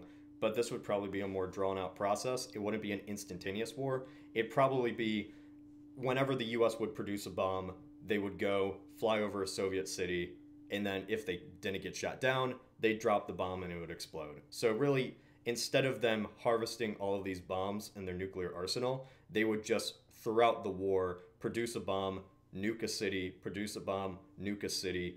And so this could be a thing that you would see over years. And so maybe after 4 years, you'd see then 200 Soviet cities nuked. What year was this in, Cody? I have the 40, the actual stockpile. 49. So they would have roughly around 250 nukes in the stockpile on our side. Oh, yeah, so... Really? Yeah. Okay, so they won't even have to make the nukes. They would just have to... Yeah, here it is, actually. 1950, they had 299. In 1945, they had 2. So I'm just guessing ballpark they have 250. So they could... Man, so they would basically go they really around... got busy. That's a lot more than I thought we would have had. Especially going in 5 years, we made 297 of them. The Soviet Union had 5 in 1950, just to show. Which at that time, And I they don't believe didn't had even any. get the bomb until 49. Yeah. And if the U.S. had superior anti-air... Which we did. We would definitely have the advantage, and we would just see nukes as bigger bombs and casually just bomb Moscow or bomb St. Petersburg. It would basically be just find a Soviet military installation, hit it, because fighting in mainland Europe would just not be an option because of their just supreme numerical superiority. They would outnumber us 10-1, but we can just drop a nuke and incinerate an army at a time. They're going to run out of people eventually. Yeah, you destroy their entire supply line. And especially if we can just... Air dominance is key in any modern war. That was proven multiple times during the First and Second World War. Whoever controlled the sky will eventually control the ground. It's just a matter of time. And we supplied the Soviet Union during the war. Right. So... Yeah, you're welcome for that one. Yeah. Unless you're North Vietnam. Yes, then somehow that doesn't mean anything. They defy all logic. There's no... That whole conflict makes no sense how that whole thing played out. Yeah, never mess with Vietnamese farmers. You'll never expect the tunnels. God, the tunnels. But yeah, so this war would be really as fast as they could have bombing runs. And I'm imagining a bunch of Dresdens. That's what I would imagine this conflict Just would be. annihilate a city in one night and then just move on to the next. Pretty much. Yeah, that would pretty much be. It'd be really messed up because I wanted to have a video after it, but I thought I'd just talk about it in the scenario. An aftermath of this war would be so messed up. The Soviet people would be crippled as a culture and as a people. They wouldn't. Russia they couldn't rebuild. There just wouldn't be a way to rebuild at that point. All their cities would be ash. If I could propose something in that scenario, in the aftermath. Yeah. Now, you'll think this is crazy, and I know this goes against alternate history hub policy, but a lot of what the United States defined itself as in the latter half of the 20th century, it was in opposition to everything the Soviets stood for. Yeah. So without the Soviets as the anti-example of what to do, you might find a United States that becomes less democratic because they don't have to show how open and democratic they can be, and also maybe a little bit more socialist economically, not full-on communism, but not that, don't have that 1970s and 80s dismantling of all the things that FDR put in place. Yeah, I mean, well, that's actually a real good point because if you think about it, the Cold War technically would have only lasted 5 years, which it would have been just a blip on everybody's radar. It would have been a mild inconvenience and then done. Well, I mean, this would all depend on China, because if we're focusing all of our things in the Soviet Union in 1949, which happens to be the same year the communists went in China, I mean, in theory, we could send troops over there, but I really don't think we would have had enough resources to fight both at the same time. I think I think South Korea probably would have been invaded and they would have been taken over. We wouldn't have bothered with them. See, I have a different thought. I think not Korea, not Korea, China. Oh. Wait, what were you saying? I think it would be basically a turning point for communists in China to look at this is what happened to the Soviet Union over a small blockade. Do we really want to go step on the sleeping giant of the United States when they just did this to the only other superpower in the world, knowing that they can't oppose us in any way? Well, also, because MacArthur was already thinking about bombing China in the first place. And since we used the nukes so liberally, just casually. Yeah, we wouldn't even think of it. It was Like just Hiroshima would be a blip on the map. It would just we be wouldn't care. another tool in the bag, essentially. Yeah, we could I'm bully not, I'm China. not saying I'm not saying that like China would start a war with us. No, I'm just but they would saying be. that Yeah. They would be very presuming scared China of still us. falls to communism because we're distracted by the Soviet Union, we could still use China as the anti-America, essentially. Correct. I'm not saying they wouldn't fall. I'm just saying they would, if they wanted to do anything in response to us basically wiping out another Soviet nation, or another communist nation, they would not be able to. They just simply would have to make this revelation that they can't oppose us. They would be, I think they'd be afraid of us, more likely. Well, they could also very would easily be afraid of us. We just wiped out Russia, which no one had been able to do that ever. I'd be afraid of us. I'd be an Napoleon American couldn't do it. They Hitler could couldn't also do it, really and we do it easily in an push a afternoon. Cold War with China because, like, even the Cold War in our OTL with the Soviets was, never a like even fight. Like the Soviets were always like a good chunk behind the United States when it came to military power, but they still were able to, culturally make a Cold War out of that to justify like, overthrowing South American democratic governments to put in dictators and stuff, the reason why the Cold War happened. But, if you just say China are the bad ones, then you could do a lot of the same stuff. Mm-hmm. And China would get nukes in the 60s, the mid 60s. So we could only intimidate them for so long. Yeah, so, I mean, once you kind of go after the Soviets, you can't go back. Like, there is no fear of World War III anymore because World War III already happened. So what? There's their number. There's our number. Wow. So China only had 5 nukes in 1965. Yeah. Wow. You want to guess what our number was? 31,139. That's absolutely correct. You cheat. We cheat too. Hey, yeah, I we was are not cheating. aware. Man. I was not aware I was being tested. This is not cheating. You You have should a have done a failing Price is grade. Right, and the person who got the closest number without going over should have like gotten a prize. 31,140. Oh, I'm so sorry. You were literally 1 over the limit, so you get 0. Do I get to spin the wheel? No, you do not get to spin the wheel. Oh. Go home immediately. But instead, you win a brand new car. Da-da-da-da. A Pontiac Transport. Da-da-da-da. Oh. Anyway, I just slumped away. There was a great podcast a long time ago where they would like every time like every once in a while they would be listening to something and be like, and item 1 and item 2 and a new car, and then they actually had like the like music play and everything like that. It was a good job. Oh my god, we need to do that. Except we don't win anything. We just win the admiration from people that will probably forget about it in 10 minutes. This is very interesting. Yeah, but anyway, that was the video that I had, and then I feel like in this alternate world, the U.S. would be seen probably as worse than Nazi Germany. We'd be seen as the primary aggressors of the world. Well, because, I mean, you'd have Napoleon in the 19th century, you'd have Hitler in the 1940s, and then you'd have the United States in the 1950s. Because even though there was a Cold War and there was a potential fight, I mean, the U.S. did just annihilate, like, probably the Poles, the Russians. Ukrainians, everything in the way. They did what Hitler couldn't We do. would have done a genocide, essentially. Yeah, they because, did. Because They unlike a basically would. battle, the nukes The would have Slavic affected people just wouldn't civilians. exist as a thing. Oh yeah, and the ramifications of that. I mean, you'd probably have people still existing. Like you'd probably have small bands, but it'd probably end up It wouldn't looking be like an organized government. It wouldn't be anything recognized or Yeah. really even cared about, because why would you? I could imagine almost like this area that's just complete lawlessness, like a super Somalia, and nobody even touches it. It's just no one wants to go Yep. in there because no one wants to know what's in there. It's just don't talk about it. Pretty much. Sweep Plus, it like away. at least with Japan, that was the first time we used the nukes, so we could legitimately say, well, we didn't know that the people would turn into irradiated monsters who are dying.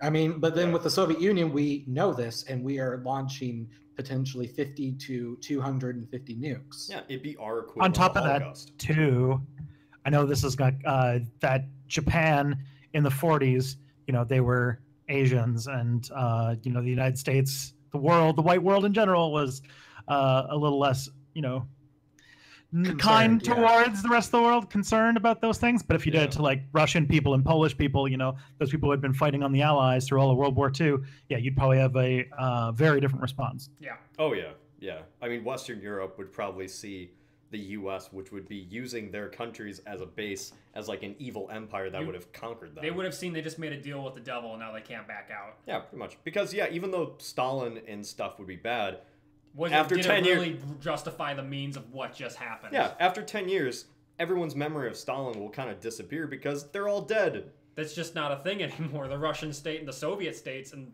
the Baltic and whatever else would be on the Soviet Union, those just wouldn't exist. Yeah, even what Hitler did would be completely kind of forgotten about. It'd be overshadowed by what we did. Yeah.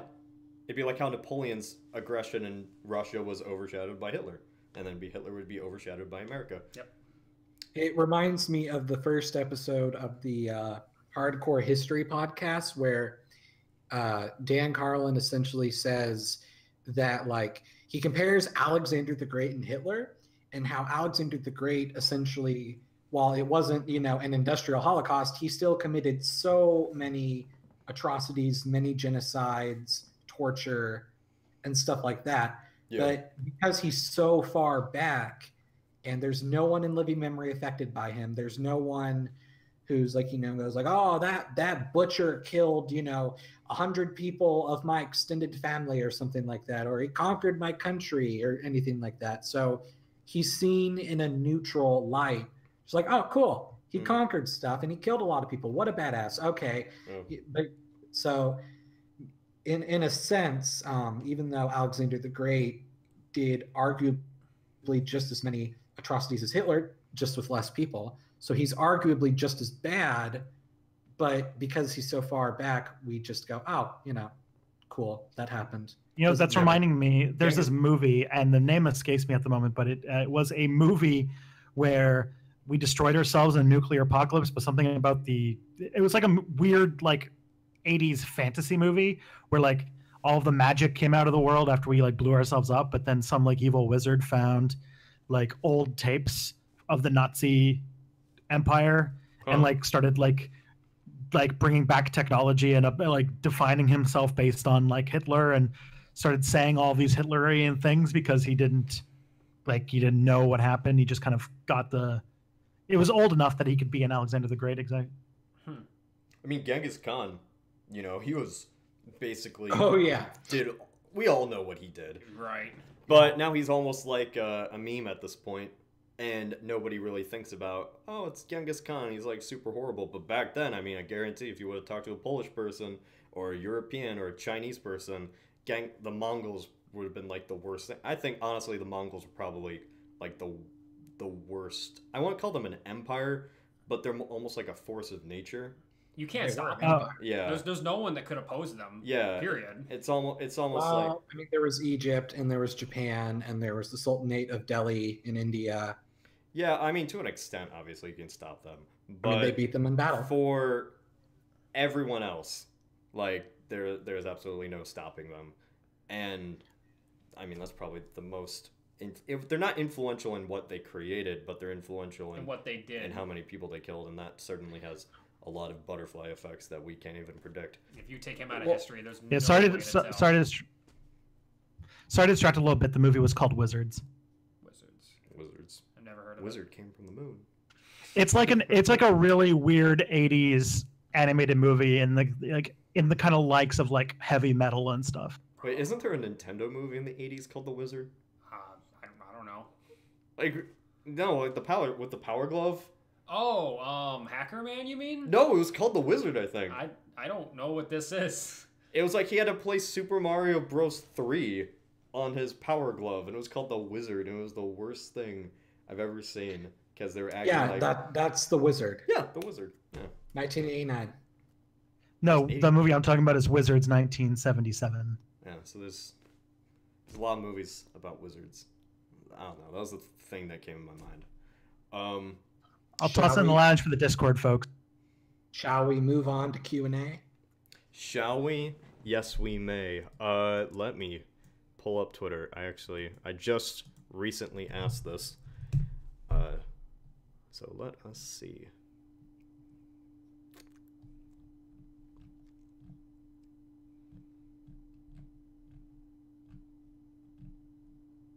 feel free to contribute. Hi. If you would like to send us your questions, please go to Cody's Twitter and just spam him. Yeah, shit. send a tweet to @AltHistoryHub. Yeah, Or AltHistHub. AltHistHub. That's actually a good idea. Also, I think this is a good time to say that if you want to rewatch this live stream, I don't know why you ever would, but if you want to catch up or if you ever miss one, we have a secondary channel called So That Happened for this that you can go, and the link to that is in the description. But first, there's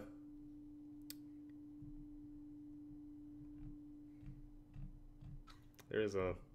Yeah, you guys better produce some damn good questions. I know, I'm looking The for... questions last time I saw were pretty good. Who was the worst president for their time period? Oh, Lord. Ooh. I'm only saying this That- because I know one answer, and I think we all agree on the same answer. I think I know. James Buchanan. James Buchanan, yeah. That's... All right, I'm gonna well, say something okay. different. Before we start, can we just say we can't say the one that's a president right now? I don't Well, think obviously. I don't think in terms of the presidents that we have had that he is that bad. I mean, if we're comparing But him we, to like... we can't even say anything until it's been like 20 years after he stopped being president. Once he's Yeah. out, So I really, think then we can no talk about it. no one past the end of the Cold War is really valid for this discussion. Yeah, Okay. yeah. So I would feel like... I mean, James Buchanan. I mean, I feel like Buchanan, Polk... I feel personally, I don't like Polk no. because... Well, I don't like him either, but Polk literally is the only president who's done everything he's promised. He did. That's the weird thing, is he did everything that he promised, but it was such a messed up time period that the So, stuff so that he was fine. Yeah, the stuff that he promised was just conquer half of Mexico. Now, you're saying like worst president or worst president for the period that they were president in? Yeah. For the time period that they're in. So, like, the only other one besides Buchanan I can think of is maybe Franklin Pierce, or Zachary I mean, Taylor. like, you could argue like maybe Hoover, maybe, I was gonna say Jimmy or maybe Carter. not Hoover, Warren G. Harding. Yeah. Well, Harding. Hoover really shit the Yeah. bed when it came to the Depression. That's like But this. it's like Hoover I at feel like least Harding. like Yeah, I tried, agree with that but one. Yeah, because his was... He died, but he also had that whole teapot, the whole Ohio gang scandal. And yeah, I think it's Buchanan, and then Harding, and then maybe like Tyler would be the next one. Excuse you, sir. You know what? I'm going to throw one in that will be a little controversial, but I think we'll get an interesting conversation going. What? John Adams. Ooh. I see. well, Following up the first president with somebody in a time of like major changes and bold action by pulling a bunch of stupid anti-immigrant sentiment, a bunch of like really hackneyed policy, and then also kind of just being a power-hungry, boring president at a time when the United States is like just starting to try and take off. You know Yeah, what? I feel but, like I have a better one. We completely forgot about him. Andrew Johnson. oh my Oh, gosh, yeah. yes, He's Yeah. a gimme though. Johnson. Yeah. Like he literally, screwed up his whole the entire... policy for his whole policy for Reconstruction was the Godfather solution. Oh, give the Godfather the kiss on the fist and say you're sorry, and then we'll leave you alone. Yeah, he ruined the entire plan that Lincoln basically had. And not only that, I think he was almost impeached by one vote. That was it. Yeah. Really? Yeah, because Huh. he Yeah. had the whole... he was super corrupt. I know he was corrupt. I didn't know about Yeah. the whole impeachment thing. Oh, yeah. He... We should have had President Fremont. We should have. What's it called? They actually brought in like what's his name? Thaddeus Stevens, the like ancient firebrand Republican who had retired. Mhm. And he came in just so that he could yell at Andrew Johnson when they were going to impeach him. Oh, yeah, everyone hated Johnson. He never even should have been president. Yep, so He I was feel kind like of president that's a by good thing. Which Buchanan. random thing, my favorite fact about the Lincoln assassination is they also tried to kill Andrew Johnson and William Seward, the Secretary of State. Yeah. Johnson just wasn't there, so they couldn't kill him.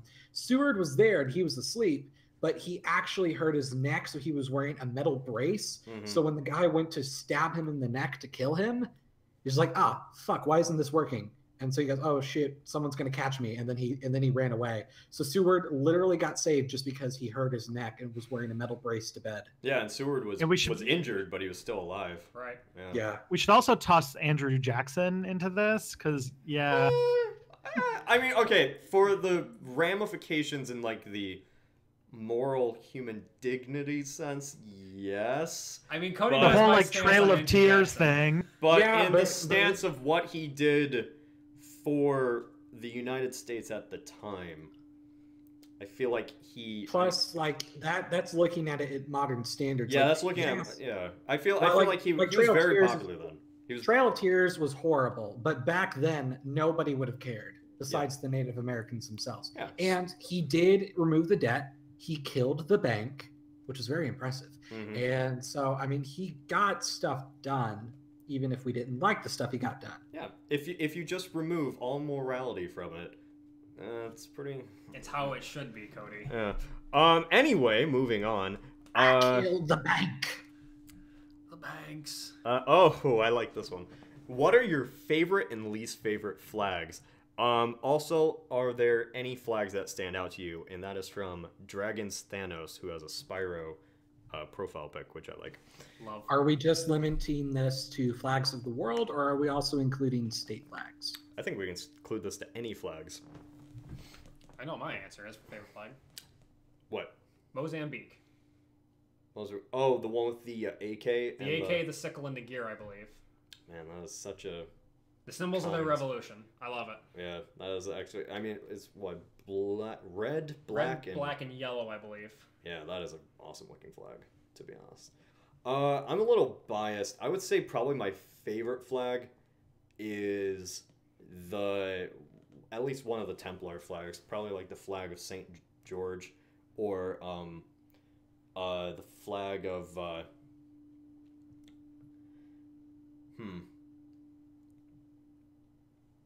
one of the what was the black and white flag of the I don't remember what it's called. They formed Prussia. I can't remember. The Teutonic Knights flag was one of my favorites. Yeah, so one of those. Also, I have a Union Cavalry flag, and that inspired the Ohio flag, which are also two of my favorite flags. Represent Ohio. How about you guys? My favorite flag is probably the Nepal flag, because it's like the one flag besides Ohio that is not just a boring rectangle or square. Rar. We're flag brothers. Rar. And even in the Nepalese constitution, there's actually instructions on how to make a proper Nepalese flag, like proportions and everything. So you could literally make your own true Nepalese flag at home anytime you want, which is pretty cool. My least favorite flags are perhaps the ugliest flags ever made in existence, and I'm saying them collectively because they're all bad. They're the Liberian county flags. Damn, you took mine. Oh, I was gonna say that. The ones that are lifted from Hello Internet, yeah. In case you need a refresher, or none of you have ever seen them, I'm going to post a link in the lounge on the Discord, and then I'll post it in the chat and the YouTube video, assuming it'll slow down in time. I can just send it to me. I can put in the description. I've never heard of these flags. This is going to be a learning experience. For me. Okay, they're super ugly. They are MS Paint. All of these flags look like they were drawn on MS Paint, and it was really bad. And the worst part is, so flags will do the thing where they have like the country flag in the top left corner. Mm-hmm. It's not the same size for all the flags. What? Yeah. And sometimes it's not even fully in the corner. It's partially in the corner. Like, what the? Oh yeah, these are beautiful. Put your attention to the best one of those, which is, I'm trying to find it here. It's the one where there's a hand holding something and it has a gradient. The flag has a gradient on it. Oh, Lofa? Oh no. Oh boy. Oh no. My personal favorite is River G County.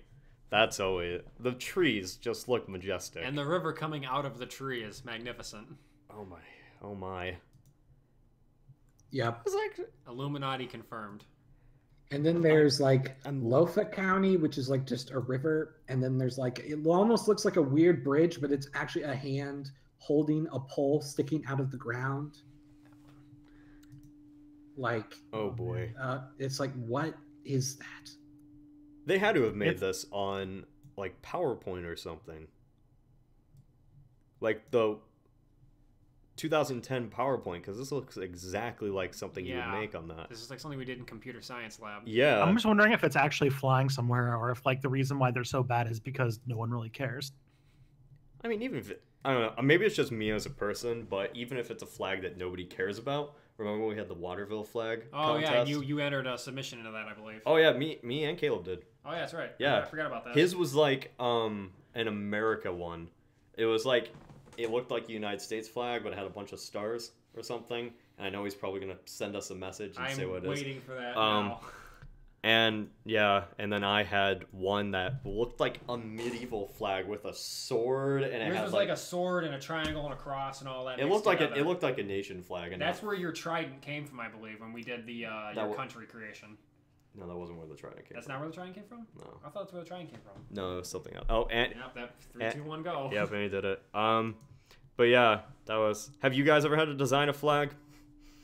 Nope. Like elementary school projects, yes, but other than that, no.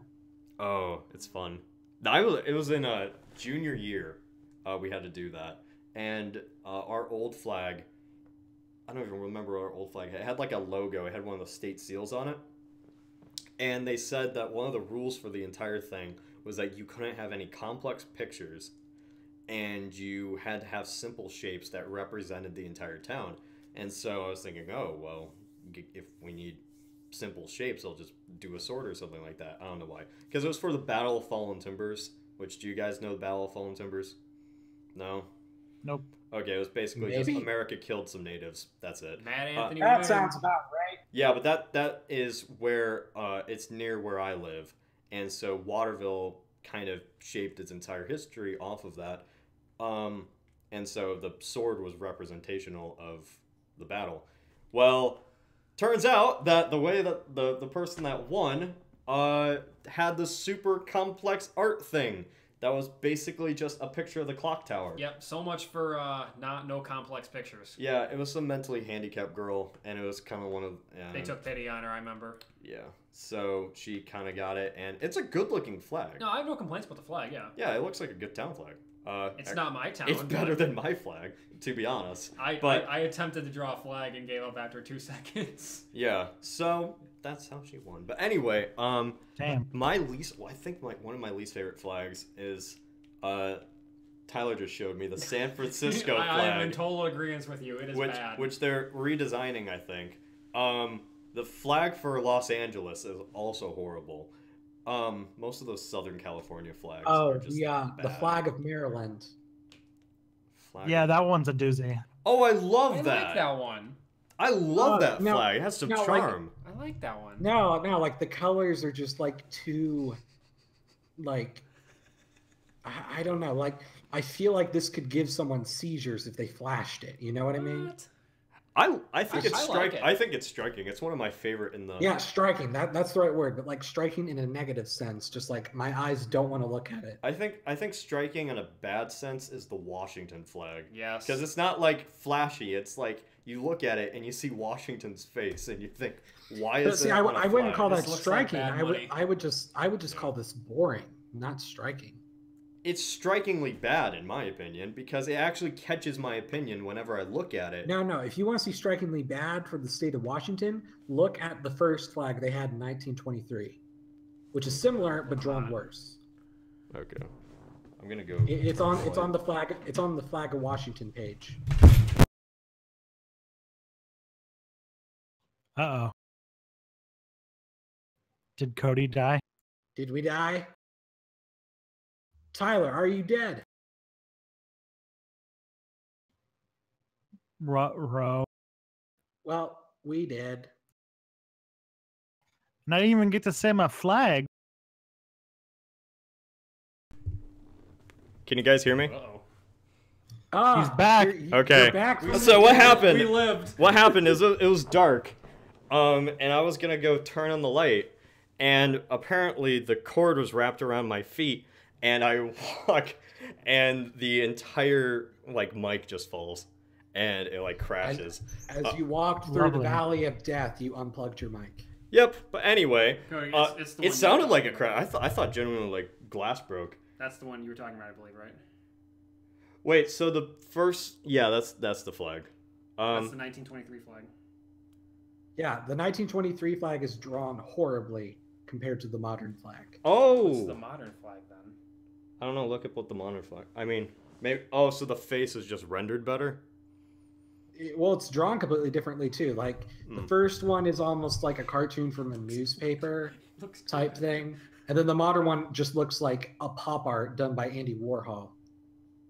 Yeah, it does. They really need to change that flag. They need to get a better art department. Yeah.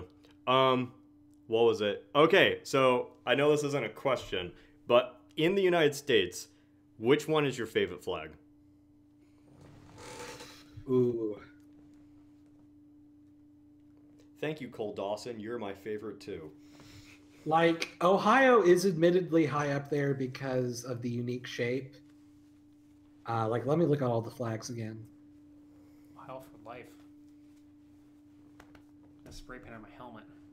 I do love Alaska's flag because it has the constellation in it. It's just, simple and to the point. Yeah, it's very striking. I like it. Yeah, Alaska is a good winner. New Mexico is pretty cool. Mm-hmm. Then, of course, there's Ohio. Ohio's my And favorite. That's mine. the South Carolina flag is pretty good. The new one they have that's just blue with a white palm tree and a crescent moon. Yeah, it's very calming. I like it because it's calming. Yeah. And I would say those would be like the top 4 American flags. I'd say my favorite is number 1 is Ohio. Mhm. I was a little bit biased. Number 2 is Texas. And then like number 3 is probably I like California's flag. Yeah, I like their. I like their flag. I'll agree with that. 3rd. And then Oh yeah, I like California too. And then New Mexico. I like New Mexico's flag. Yeah. They have Yeah, such New a good Mexico's flag. pretty It looks sweet. so good. It's Yeah. like the Pueblo design behind that one, isn't it, or Yeah. something like that? Yeah. When you see it, Makes you're like, sense. oh, this is New Mexico. Mhm. It's great. Oh wait. I like how the flag of Oregon has a front and a back. It does. Well, it's a beaver. Not really. Yeah, that should just be the new Oregon flag, just a beaver. Just beavers. It should be. They have their stupid name on it in the front, and then it's like, yeah, we get it. It's the Oregon flag, but if you flip it around, then it's an actual interesting looking design. Even if it's just a Yeah. beaver, it looks pretty good. Like all the state flags that put their names on the flag. Oh, just come on, man. Don't do that. Or Washington, where it's just a Cough, picture Iowa. of George Washington with like the state of Washington on it. Yeah. Or cough, Iowa, cough. Or like all the upper Midwest flags look horrible because they just made them look like state seals. Yeah. No And effort. They have state seals, or it is some like vague allusion to the American flag with an eagle and then like liberty and peace stapled onto it, and then it says the state Indiana, flag. though, is pretty decent actually. Yeah, I like Indiana's flag. It's overly complex in my opinion, though. Yeah. It looks good, but it's when you look at it, it doesn't remind you of Indiana. Really, it's almost like Like- you kind of forget about it until you see it. Technically, this isn't a state flag, but it should be on the same page. I love the American Samoa flag. I don't think I've ever seen that. Yeah. It's that the like one with a the eagle? longer. It's like a longer rectangle, and like it's a dark blue background, but then there's like a sideways red V, Oh, like that. yeah, I like that. and then there's like an eagle carrying like a That one, spear actually. that's like flying towards the side. It's pretty badass. All right. While we're on flag talk, I do have to talk about this because I know that there's like a lot of fans and the Paradox Games people in here. But there was a game that came out in 2008 called Victoria 2 that had like dynamically changing flags, and because of the political tumultuous time with nationalism and everything like that, they actually made a for every country and hypothetical country that they could think of making in the Victorian age, they made a flag that they made a flag, but also a Republican flag, monarchist flag, fascist flag, and communist flag for every single possible country. And I was just going through it a little bit here, and there's a few that really stuck out, like Communist Confederate States of America, Fascist Israel, Canadian Fascist Canada. There's like Fascist Canada was like a star or something, wasn't it? It's like the maple leaf, but it's got like two swords behind it. I see Fascist Iceland. Well, there's some really, really goofy ones, but like they actually like these. I don't know who these brave adventurers were who went through a whole bunch of flags for countries like the Papal States and decided to figure out what would the communist Papal States look like. It's what it looks like currently. Ooh, the Pope decides this. The Pope decides to seize the means of production of all the pocket Bibles that they sell everywhere. It's pretty crazy. And like, because it's like the German unification, so you have like communist and fascist flags for like places like Schleswig. What does fascist Iceland even look like? It's got the Icelandic flag, and then it's got like the fascis in the center. Oh, that's boring. What about fascist Vatican City or Papal States? Here, I'll put a link down. But fascist Papal States. Let me just find that one for you. It is a. Oh my gosh, that is a weird flag. Yeah, fascist Papal. Yeah, I'll give you a link as soon as I find the fascist Papal States. But the fascist Papal States, it's like, you know, the French tricolor, except the left vertical stripe is black, the middle is white, the right one is red, and it's got the PX symbol. I know that's supposed to be like Christ, but you know, PX symbol thing in the middle, and that's in black. Huh. It looks like a fascist pharmacy. Oh my god, it's Walgreens. Anyway. They took over an entire country. Impressive. I like CVC, I'm a little bit biased. But like, I've looked through this before, and like, just the amount of flags they had to design for this is so crazy, and I just love that they actually like did this. I mean, the time and effort that goes into just imagining. God, I'm looking at some of them now. These are just all the A's, but then you also had to sit down and think like, what would the Two Sicilies Republic look like? My God. I like how they don't even have to change how the Albania flag really looks, because it already kind of looks fascist a little bit. It already looks foreboding. Yeah. I mean, I play a lot of Hearts Iron 4, and I love how the flags change in that whenever I go like straight up fascist America. Oh yeah. I gotta say though, making flags, while it is fun, I think the one thing that's more fun than making flags is making your own coat of arms. Oh yeah. Remember, you guys did nation states, right? Long time ago. Yeah, way back then. Did you guys ever make a coat of arms for your nations? I mean, like, I was only 8, so I didn't know what it was, and so I just didn't bother. I never made it, but I remember we had Empire of the Trident. Yep. And we were actually like sizable nations of that too. And then somebody made this beautiful coat of arms for the entire thing. And the symbol, and for some reason they like elected me God Emperor, or not God Emperor, it was just regular Emperor. But the symbol for the monarchy was like an owl, and they incorporated the owl into the whole thing and the design of it. It was beautiful.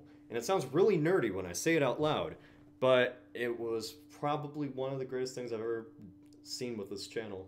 It was like, wow, somebody actually took the time to make a coat of arms and incorporate a lot of like every individual nation that was very crucial to the thing. They incorporated their design into it, almost like a royal house.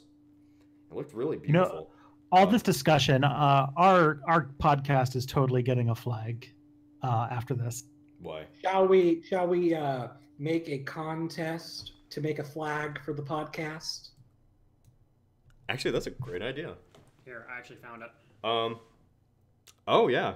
Actually, I can link. I'll link Empire of the Trident in the thing. But yeah, this is. That's actually a fantastic idea, Tiger Star. In fact, just like Hello Internet, we'll have an entire flag tournament where we'll pick like the top 10 designs and we'll have people vote on it, tournament style. Yeah. You know what? Actually, we could do it March Madness style. That would be more fun. Ooh, I like that. Actually. We could actually basically when I release this as a podcast on the secondary channel, and then on my Twitter too, we could just link to the whole voting process in it.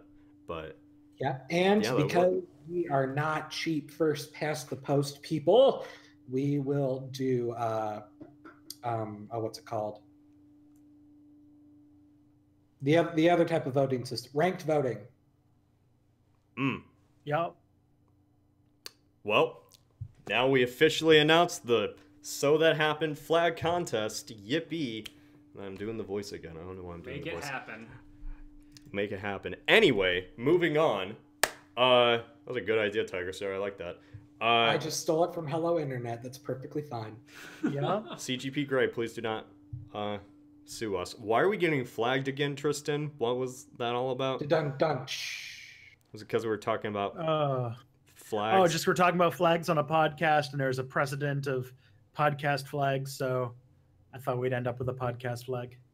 Oh, you meant flags. Not like YouTube flag. I thought you were talking about somebody who was actually going to, like, flag us and be like, this is offensive or something like that, and we get taken down. That's what I thought. No, I was anticipating fan art. I was confused for a second. I thought the same thing you did. Yeah, I was confused for a second. So anyway, moving on.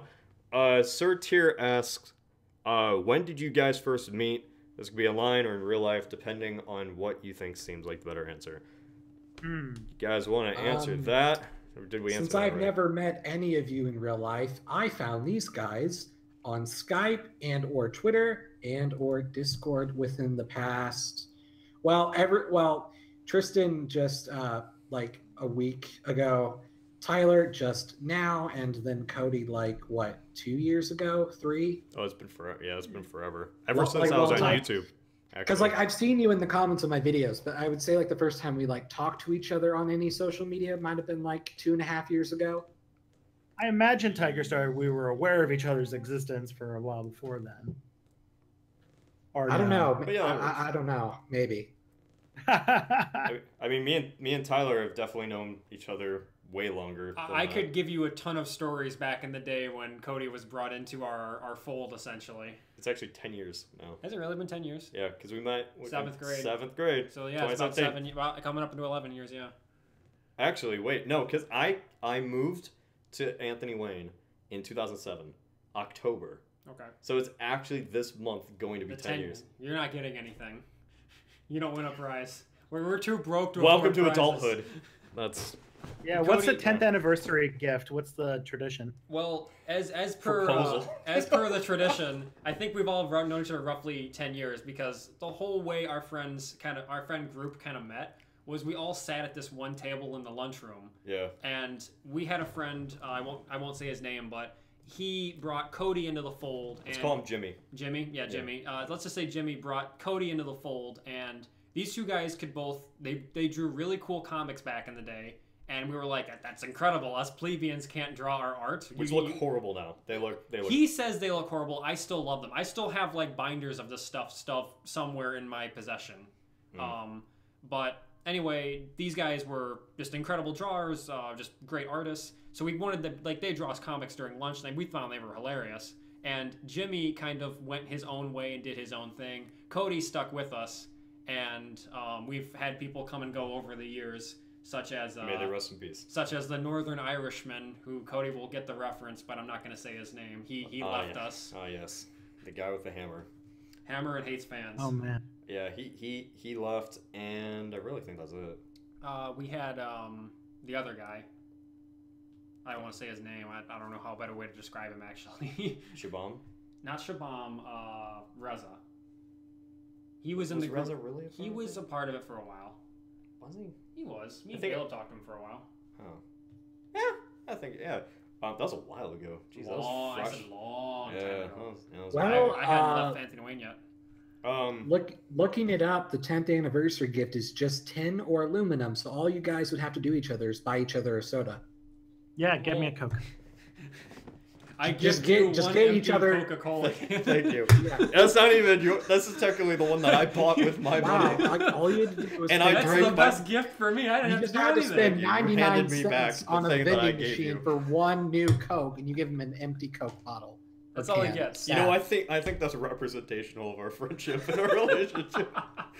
So he just does all the work, and I'm just like, that looks good, and then go do my own thing. Congratulations, Tyler. It's a decade. You have contributed nothing to my life.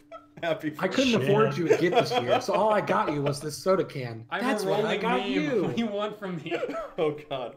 But yeah, I mean, if we're going with that, but skipping over, do you want to talk about One Man War? Do you want to make that public? I'll let you decide on that. I'll happily endorse it because I'm like the figurehead of that. It's your call if you want to make. I think we could. Yeah, why not? You want to get it out there? Yeah, it's been a while. Okay, Do so it. we actually in high school we were bored and we had nothing to do. Super bored. Yeah, so we started making videos, and this was actually the first thing on YouTube we did. This is our first real attempt. Even if you want to include stupid stunts. Yeah. No, let's not count. Let's not go there. But basically, they're really horrible looking back on them now. But we thought they were super funny. And we just did these skits for probably a semester, and then we stopped. It was like really weird late 2008, early 2009 humor. Yeah. So it's god awful now, but we thought they were the best things in the world back then. Yeah, it was called One Man Warrior. And the name, now that we look back on it, really doesn't make any sense. But the story with that was me and my friend Caleb, who's probably also going to text in the next few seconds, we were thinking, like, what would be a cool, funny name, but also a name that we could do serious stuff? And for some reason, One Man Warrior was the thing that we came up with. We never did serious stuff. Yeah. I think we tried one time and gave up on it. Yeah, but then after that, and right on cue. Right on But after that all happened, really, we only got like 11 subscribers. We had And 102 views and 11 subscribers. Yeah. I remember that number precisely. Yeah, we thought those were like big views. We were like freaking out. Yeah, we were like, I oh my remember God. those days. Oh yeah, this was we were youngins, sweet and innocent. We were basically we were going. This was a summer we were going into our freshman year in high school. Yeah. So we were just bored, unemployed, because none of us could work yet. Yeah. So after that, after One Man Warrior kind of died, I was bored again. And then I remembered the thing that he was talking about with the guy who made the alternate history videos, and Alternate History Hub was born. So Alternate History Hub is only born because we made a horrible comedy channel. Well, and I remember I actually, at the time, I was working like a 16-hour-a-day job in a factory when Cody called me one morning and said, hey, I'm doing another YouTube channel. I'm not going to say what it is, just do you want to be a part of it and do voice acting occasion? I'm like, I mean, yeah, sure, if I have time. And then I remember going over to his parents' house, essentially, and we did, I think it was what if the Mongolians fought the Romans was my very first. No, we did If the Roman Empire Never Fell. That's it. Yep, that's it. Which would inevitably bring him into conflict with the Mongols. And then after that, we reached 1,000 subscribers, and we did the Soviet Union video. Yep. And you can go; it's on my channel now. You can go back to it. I remember we celebrated by going to Buffalo Wild Wings because we thought we were like we're in like Flynn. Oh, we did do that. We went as soon as we were like we're going to beat up. We brought Riley too. Yeah, we took everybody with us. Actually, that's when Riley was stuck in BG. Yeah, so we drove all the way up to BG, then went to the B-dubs up there. So we had to, yeah. So basically, through all of that, it was just pretty much we did. It was just something to pass the time back then, and I don't think either me or you thought it would ever end up like this back then. Neither of us had those dreams back then. It's still weird. I mean, you look back on it; it's been all those years. We were freaking. This always continues to be weird. It's I really can't believe. I always kind of think it's like it's not real. Like you're not. It's a dream. You're gonna wake up eventually. Yeah. Well, not maybe that cliche, but it's almost like you don't have these many views or something like that. I don't know. But that's pretty much how we started, and now for the first time in like 3 years, I'm officially returning to the channel in an official capacity. I've always kind of been in the background. something to understand is we have like a shared group chat that me and Cody and all our friends kind of just share. Like if we want to like plan something, we'll just throw something in the group chat because it's convenient for all of us. But occasionally Cody will put up artwork or he'll put an idea in there. He's like, hey, what do you guys think of this before I do this? And he'll give us a couple different choices and we'll all say our opinion. Usually we all agree with what he says because, I mean, not trying to say Cody's always right, but usually his first idea is always his best idea. And then once he kind of starts to overthink things, then it's like, no, just go back to the original idea. You had it right the first time.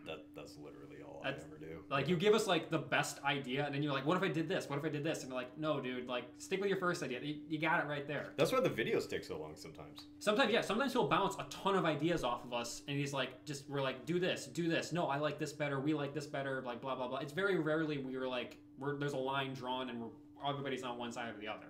Usually we're all universally like, this is the good idea. Mm-hmm. Yeah, but, anyway... I forgot what we were talking about. I've lost track now. How everybody met each other. Oh yeah. So the way that I met you guys was, I mean, I've already said how I met Tiger Star, but I mean we've already followed each other's channels for what, a year or two now, probably. Step Back's probably been. I mean, when did you form Step Back? I started it in September of 2015. I remembered when I was going to start it, I was like researching what the history field was like on YouTube so I could get a better grasp on it. And I emailed you out of the blue to ask for like some advice on making videos and stuff. And you answered that email somehow for some reason. Well, yeah, because it was like you were like, I want to do this channel, and if you have any advice. And I was like, wow, that's actually cool that somebody's going to do a history channel. And yeah, so it was basically from the start of your channel. We've had. Yeah, it was before my first video came up, and we had a email back and forth, and then we did a Skype call, and I think I emailed you for a little bit at the beginning of the channel, but then we kind of fell out of touch because we were both busy. But then we met each other in person back in June at VidCon at that party that YouTube was hosting. Can we talk about the party and how weird that was? I remember those stories you told us. How about we talked about the party last podcast? We didn't talk Probably. About it. They did. I remember it. What, the actual YouTuber party? Yeah. Yeah. Oh. I remember that. See, it pays to listen. Oh, the one with CGP Grey was there too. Yeah, that was fun. Yeah. But yeah, I just remembered that we completely ran into each other by surprise. We didn't even know that we were going to be at the same party. Oh yeah, because you said Cody, and I thought like, wait a second, who is this guy? And I saw your shirt, and I actually hugged you. Yeah. I was like Tristan, and everyone laughed. It was a magic moment. It was. Oh my god. Bell the ball. But yeah, that was, and then we pretty much throughout all of VidCon, you and Matt were the only people that I hung out with, and yeah, that was. And Alaric. I hung out with Alaric. Oh, and Alaric. I only saw Alaric 2 times though. So I saw Alaric for lunch, and then I saw him for dinner with you guys. But yeah, that was fun. That was a fun trip. It was a nifty trip. But yeah, that's how we met. That's how, and now we are here trying to fail to entertain you. Isn't that great? I think we've done a good job at entertaining. Self-deprecating humor is also entertaining. That is true. There you go. But so let's do one more question, and then we can. And if we could stop because it's been 2 hours. I think let's do one more question, and then let these guys enjoy the rest of their night. But isn't this technically them enjoying their night? I'm enjoying my night. Okay. I'm enjoying myself. Let's see. What if I just ended the night on the question, what is your favorite dank meme? I feel like that'd be bad. That's Cody. You're no, dude, let's do it. Let's do it. You've already. No, I'm not doing that. Let's see. Because then we would have to define dank, and then we would have like a 3-hour debate on what memes count as dank, retro, lame, cool, etc. And then we wouldn't get it. What is your favorite dank meme, and why is it luxury gay space communism? Whoa. Mine is the cut. Oh boy. Okay. I think this is something for all of us because we're all narcissists. Have you ever considered writing a book? Yes. Yes. What is it all about? Let's go Tiger Star first. Okay, so my entire book writing process is oh, I just thought of a cool idea in my head. I'm gonna get to work on this. I'll like type up like a chapter or two, and then life. Oh wait, what was I gonna write again? Oh, that was a stupid idea. I can think of a better idea. Repeat. Story of my life too. Same Story of his life. Mm-hmm.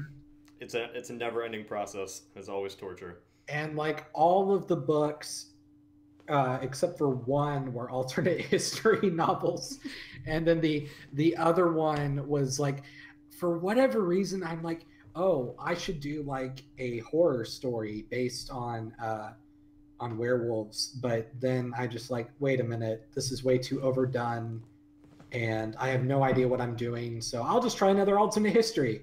And of course, that never went anywhere. I mean, alternate history is always the thing that I go back to because it's just the thing we know is history. So if you imagine fiction involving that, like alternate history is so hard though because like you have way more ideas for scenarios than like stories to happen in the scenario. You know, like I feel like I'm the opposite. No, I feel like I'm almost the opposite because when I do an alternate history scenario, I think of the plot first. And then I think of how the scenario can go around to influence this plot. It's kind of the opposite of what Turtle Dove does. But... Like what? Oh, sorry, I got cut off. The furthest I ever went was... Now, I'm going to clarify. When I tried to work on this one, I was like maybe 13. So... I did not know everything, so just keep that in mind. The plot of my story was it was going to be if the Central Powers won World War I, and it was going to be like in a fascist France or whatever. And because I had recently read a bunch of Turtle Dove books, I'm just like, okay, so I need to think of like the Nazi equivalent of everything for France, so it could like mirror the rise of Nazi Germany. So it is a Turtle Dove book. Yeah. So like when I was except I only had like 2 sets of main characters instead of 13. Oh boy. But so the problem was France was just too boring to make it too similar to Germany because like okay, so Germany annexed Austria. What's France going to do? Andorra. Like I. Because I looked it up that like Andorra is like ruled by the co-rulers of Spain and France. So I had it to where it's like, okay, so they support Franco in the Civil War in exchange for letting France annex Andorra. And then like makes sense. Monaco has the clause where like if they don't have an heir, then France inherits the entire country. So oh no, the fascist French thugs assassinated the Prince of Monaco, and so they annexed Monaco. Like so just then I just kind of looked on it. And I'm just like, wow, Andorra, Monaco. This isn't really going anywhere. And that's not like exactly how does that turn into something with like? How does it turn into something with like characters and like events and plots and like stuff on the ground? The Sudetenland Pact thing ended up just being partitioning Belgium between Germany and France, or not Sudetenland. Poland. Was there like a plot line for that? Was that like its own separate plot line, or it just happened? Like because I was 13 and stupid, I just had all the characters be real historical leaders. So like, screw the plot. I'll just pretend I know what this fake dictator of France is thinking, and what Kaiser Wilhelm is thinking, and what Winston Churchill is thinking, and all this stuff. So they're like, this will happen now. This should happen. Yeah. And then he does it. And the problem is, when I had Germany and France divide up Belgium, and that was their equivalent of Poland, it's like, well, who's France gonna go war with? Okay, stupid idea. Scrap this for the next book. Well, that's basically every single idea I've ever done is you try to think of past chapter 2 plot line, and then it falls apart. Like the initial concept, chapter 1, and then just dies. And it's like 100 ideas I've had. Tristan, how about you? Yeah. Well, first things first is I actually am in a situation where I pretty much have to write a book because I'm doing a PhD. I'm working on it right now, and it's a 300-page document of original research, which happen. But when that's done, I'm planning on turning that into a book that people will want to read. and then after that maybe some more like I have an idea for like a coffee table book after that. But we should definitely shamelessly promote it on this live stream. Be great. Yeah, this will be like in 2020, 2021, something like that. If we're still doing this live, I don't know why we would, but if we are, because we like talking to each other and we're narcissists. Yeah, narcissism. There's actually, endless motivation. Yeah. Continue. I also think at one point I'm going to. Oh gosh. I think but I'd have to think of a plot that I really like. Right now, I have an idea for this space version of the Spanish Civil War kind of thing. Wait, space version of the Spanish Civil War? This seems like an awesome 80s movie. You can't just say that. Spanish Civil War in space. Franco activated his lightsaber. How does this happen? Franco's a space marine. Not like the literal Spanish Civil War, but like the kind of Abraham Lincoln Brigade story, but done in like a science fiction content. Oh. Interesting. Ernest Hemingway unsheathes his lightsaber and clashes with Darth Francisco Franco. Then Princess Hitler comes out. he never gone off the rails. Your publisher never told you about your novel, Hemingway. He told me enough. He said you suppressed it. No. This is your novel. Oh boy. Really shotgunning it. Anyway, how about you, Tyler? Actually, I think you know where I'm going to be going with this, because this is also back when we first met. I was writing a book. I actually got a lot of chapters wrote. I just actually started working after I got like decently far into it, and I just gave up on it because I just didn't have the time.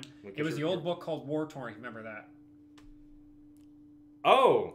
Way long ago. Wait, we both had a book called War Torn, though. When did you have a book called War Torn? I had one with the individual villages. Oh, yeah, that's right. I think mine came first, and you kind of... Didn't you take like the ideas of like, hey, I'm not going to do this anymore? You're like, that's a cool idea, and then I let you just have it. I don't even remember. I don't remember. Don't blame me. But anyway, my book was basically... It was heavily inspired by... I think I just fallen in love with like the Fallout series. So... This whole idea of like post-apocalyptic America was kind of new to me at that time. So I wrote, basically I got like 4 or 5 chapters into it, and like I said, just life came up and I couldn't do it anymore. But it basically followed the story of a group of people surviving in basically what was the remnants of like the Ohio wilderness. Like all society has collapsed, the ecosystem was ruined, resources were just run out. It was just basically a bad place. It wasn't like Mad Max where the whole world becomes desert, but basically the forest had retaken everything. There was enough chemical and biological weapons used that stuff started mutating roughly 20 years after the conflict was started, because nobody wanted... Basically my thought process was the armies that were nuking America, I didn't say who they were, didn't want to destroy everything. They wanted just to remove the people. So when they came in, they would still have a roughly intact infrastructure, so they could still use roads and factories and all this stuff, but they just wouldn't have the pesky annoyance of a resistance from a local population. So they could just move their population here and just retool everything for whatever they wanted to use it for. But we got to them first and did the same thing to them, so that nobody had any people left, and that's basically where it started. It just followed a small group of people trying to survive. There was super mutants, power armor, very, like I said, very heavily inspired by Fallout, the universe at whole. I think a lot of stuff. I just want to say that the chat has thought that Tyler was Emperor Tiger Star for like most of the podcast. Really? Wait, what? You don't sound... We don't sound alike. Actually, you kind of do. Do we? Yeah. Both you speak. Hello? Hello? Yeah, I can see that. Do we really? What? Yeah, I can see that. Wait, how do we sound Tyler the and same? Emperor Tiger Star are not the same person. Let's just say that. My God. No, really, do we sound the same? I'm questioning this. Yeah, you do. You do. Yeah. No, I don't think we do. Yeah. I'm listening to both of our voices on the stream. We do not sound the same. I'm saying the same thing. Tristan, what do you think? I hear it. I hear it. I hear it. Yeah. I don't like this. I don't either. Do you both think you have deeper voices than you actually do, or what? Not. I think my voice is on the verge of not too annoying. Your voice is annoying. None of your guys' voices aren't annoying. Oh, thank God. Yeah. I mean, I think you're not trying to like enshrine you here, but I think your voice is majestic. for when you do your channel. Majestic. I You think could it's- use. You could have used a better someone in word the than chat- majestic. Now I feel awkward. Someone in the chat says I'm not that freaking Tyler Mufasa. someone in the chat says that Tyler sounds like the perfect middle between me and Cody. I don't. Who knows? I don't know about that one. It's actually a secret love child between Whoa. them. Yeah. Whoa. Yeah. That's how we secretly Am met. I just like the 37th clone of Hitler? No one will ever Tiger know. Star, you have to pay me alimony. Whoa. Anyway. Whoa. No, we signed a prenup. I'm taking you to court. But yeah. This whole court So- is not a Oh bar. my god. Oh, I also need to say that Tyler is also not my brother. So there are actually two Tylers. There's this Tyler, who is my friend, not related. And then there is Tyler, who writes for Knowledge Hub, and he's voiced some videos, which I feel like if you've actually seen his voice kind of sounds like me. It's but, closer. His voice is a lot deeper than mine. Yeah. So, yeah, so two different people. Anyway. We need to call one of them Ty. That's what you I call do, your brother. yeah, I actually call my brother Ty. So there you go. I can safely say I've never been called Ty in my life. That's actually a good solution. We could just call him Ty on the internet. So that's all you tell him when we talk to you about your brother. Yeah. So Because whenever I'm talking to him about you, I call you Stuka. that's my nickname. Oh, should we divulge that, or do we have time for that? We can everybody save has it. called We me can that. save it for next week. Okay. Yeah, but there's a whole lot of stuff we could talk about. We have a lot of but stuff we anyway, could talk about. was that your book? That's pretty much that's the bulk of it. I mean, I got like 5 chapters in. It pretty much ended up with every chapter one of the main characters was going to die, but I wanted to write in a way that no one knew how or when or who was going to die. They just knew that it's eventually. I wanted to set up where every chapter somebody that's actively being talked about right now and is actively influencing the story and moving the plot forward is going to die in some fashion. I like it. This is pre Game of Thrones, so I didn't have any I didn't know anything about George R. R. Martin just killing off major characters at whim. I wanted to make it just seem random, Yeah. to where really anything could happen at any moment. And I think I had a character that was kind of based off of you and all of our friends at the time. That's kind of how the core character started, and more came and more went. And I had to I think by the 5th chapter I'd killed myself off because I didn't like where my character was going in terms of how the story was moving. So I had myself step on a landmine and just my foot is on the landmine, and I tell them you need to leave right now or we're all going to die. And everybody left. I did a salute, and I stepped off the landmine, just pillar of fire. I think that's kind of how that was my own send off for myself. Country road, take me home. Oh God, to the place. You guys are kind of cutting out. Yeah, I think they're having a moment. We're having a moment. But yeah, can you hear us now? Yeah. Okay, cool. Oh God, that was too much of a moment. Yeah. But anyway, I like that. That's that was my own. That sounds like XCOM 2, but without aliens. Oh wait, Yeah. someone in the chat just said that Cody, you helped him with his school paper. Oh, that's Don't cool. sing Country Roads in I'm not singing it in vain. I just suck at singing. Come on. Yes. They're laughing that they have no lives. Yeah, you're right, Melon Man. You're always right. But my story idea, I'm gonna make this quick because I don't want everyone dying. Mine's is more of a concept right now, but it's kind of an alternate history fantasy, sort of, which sounds weird.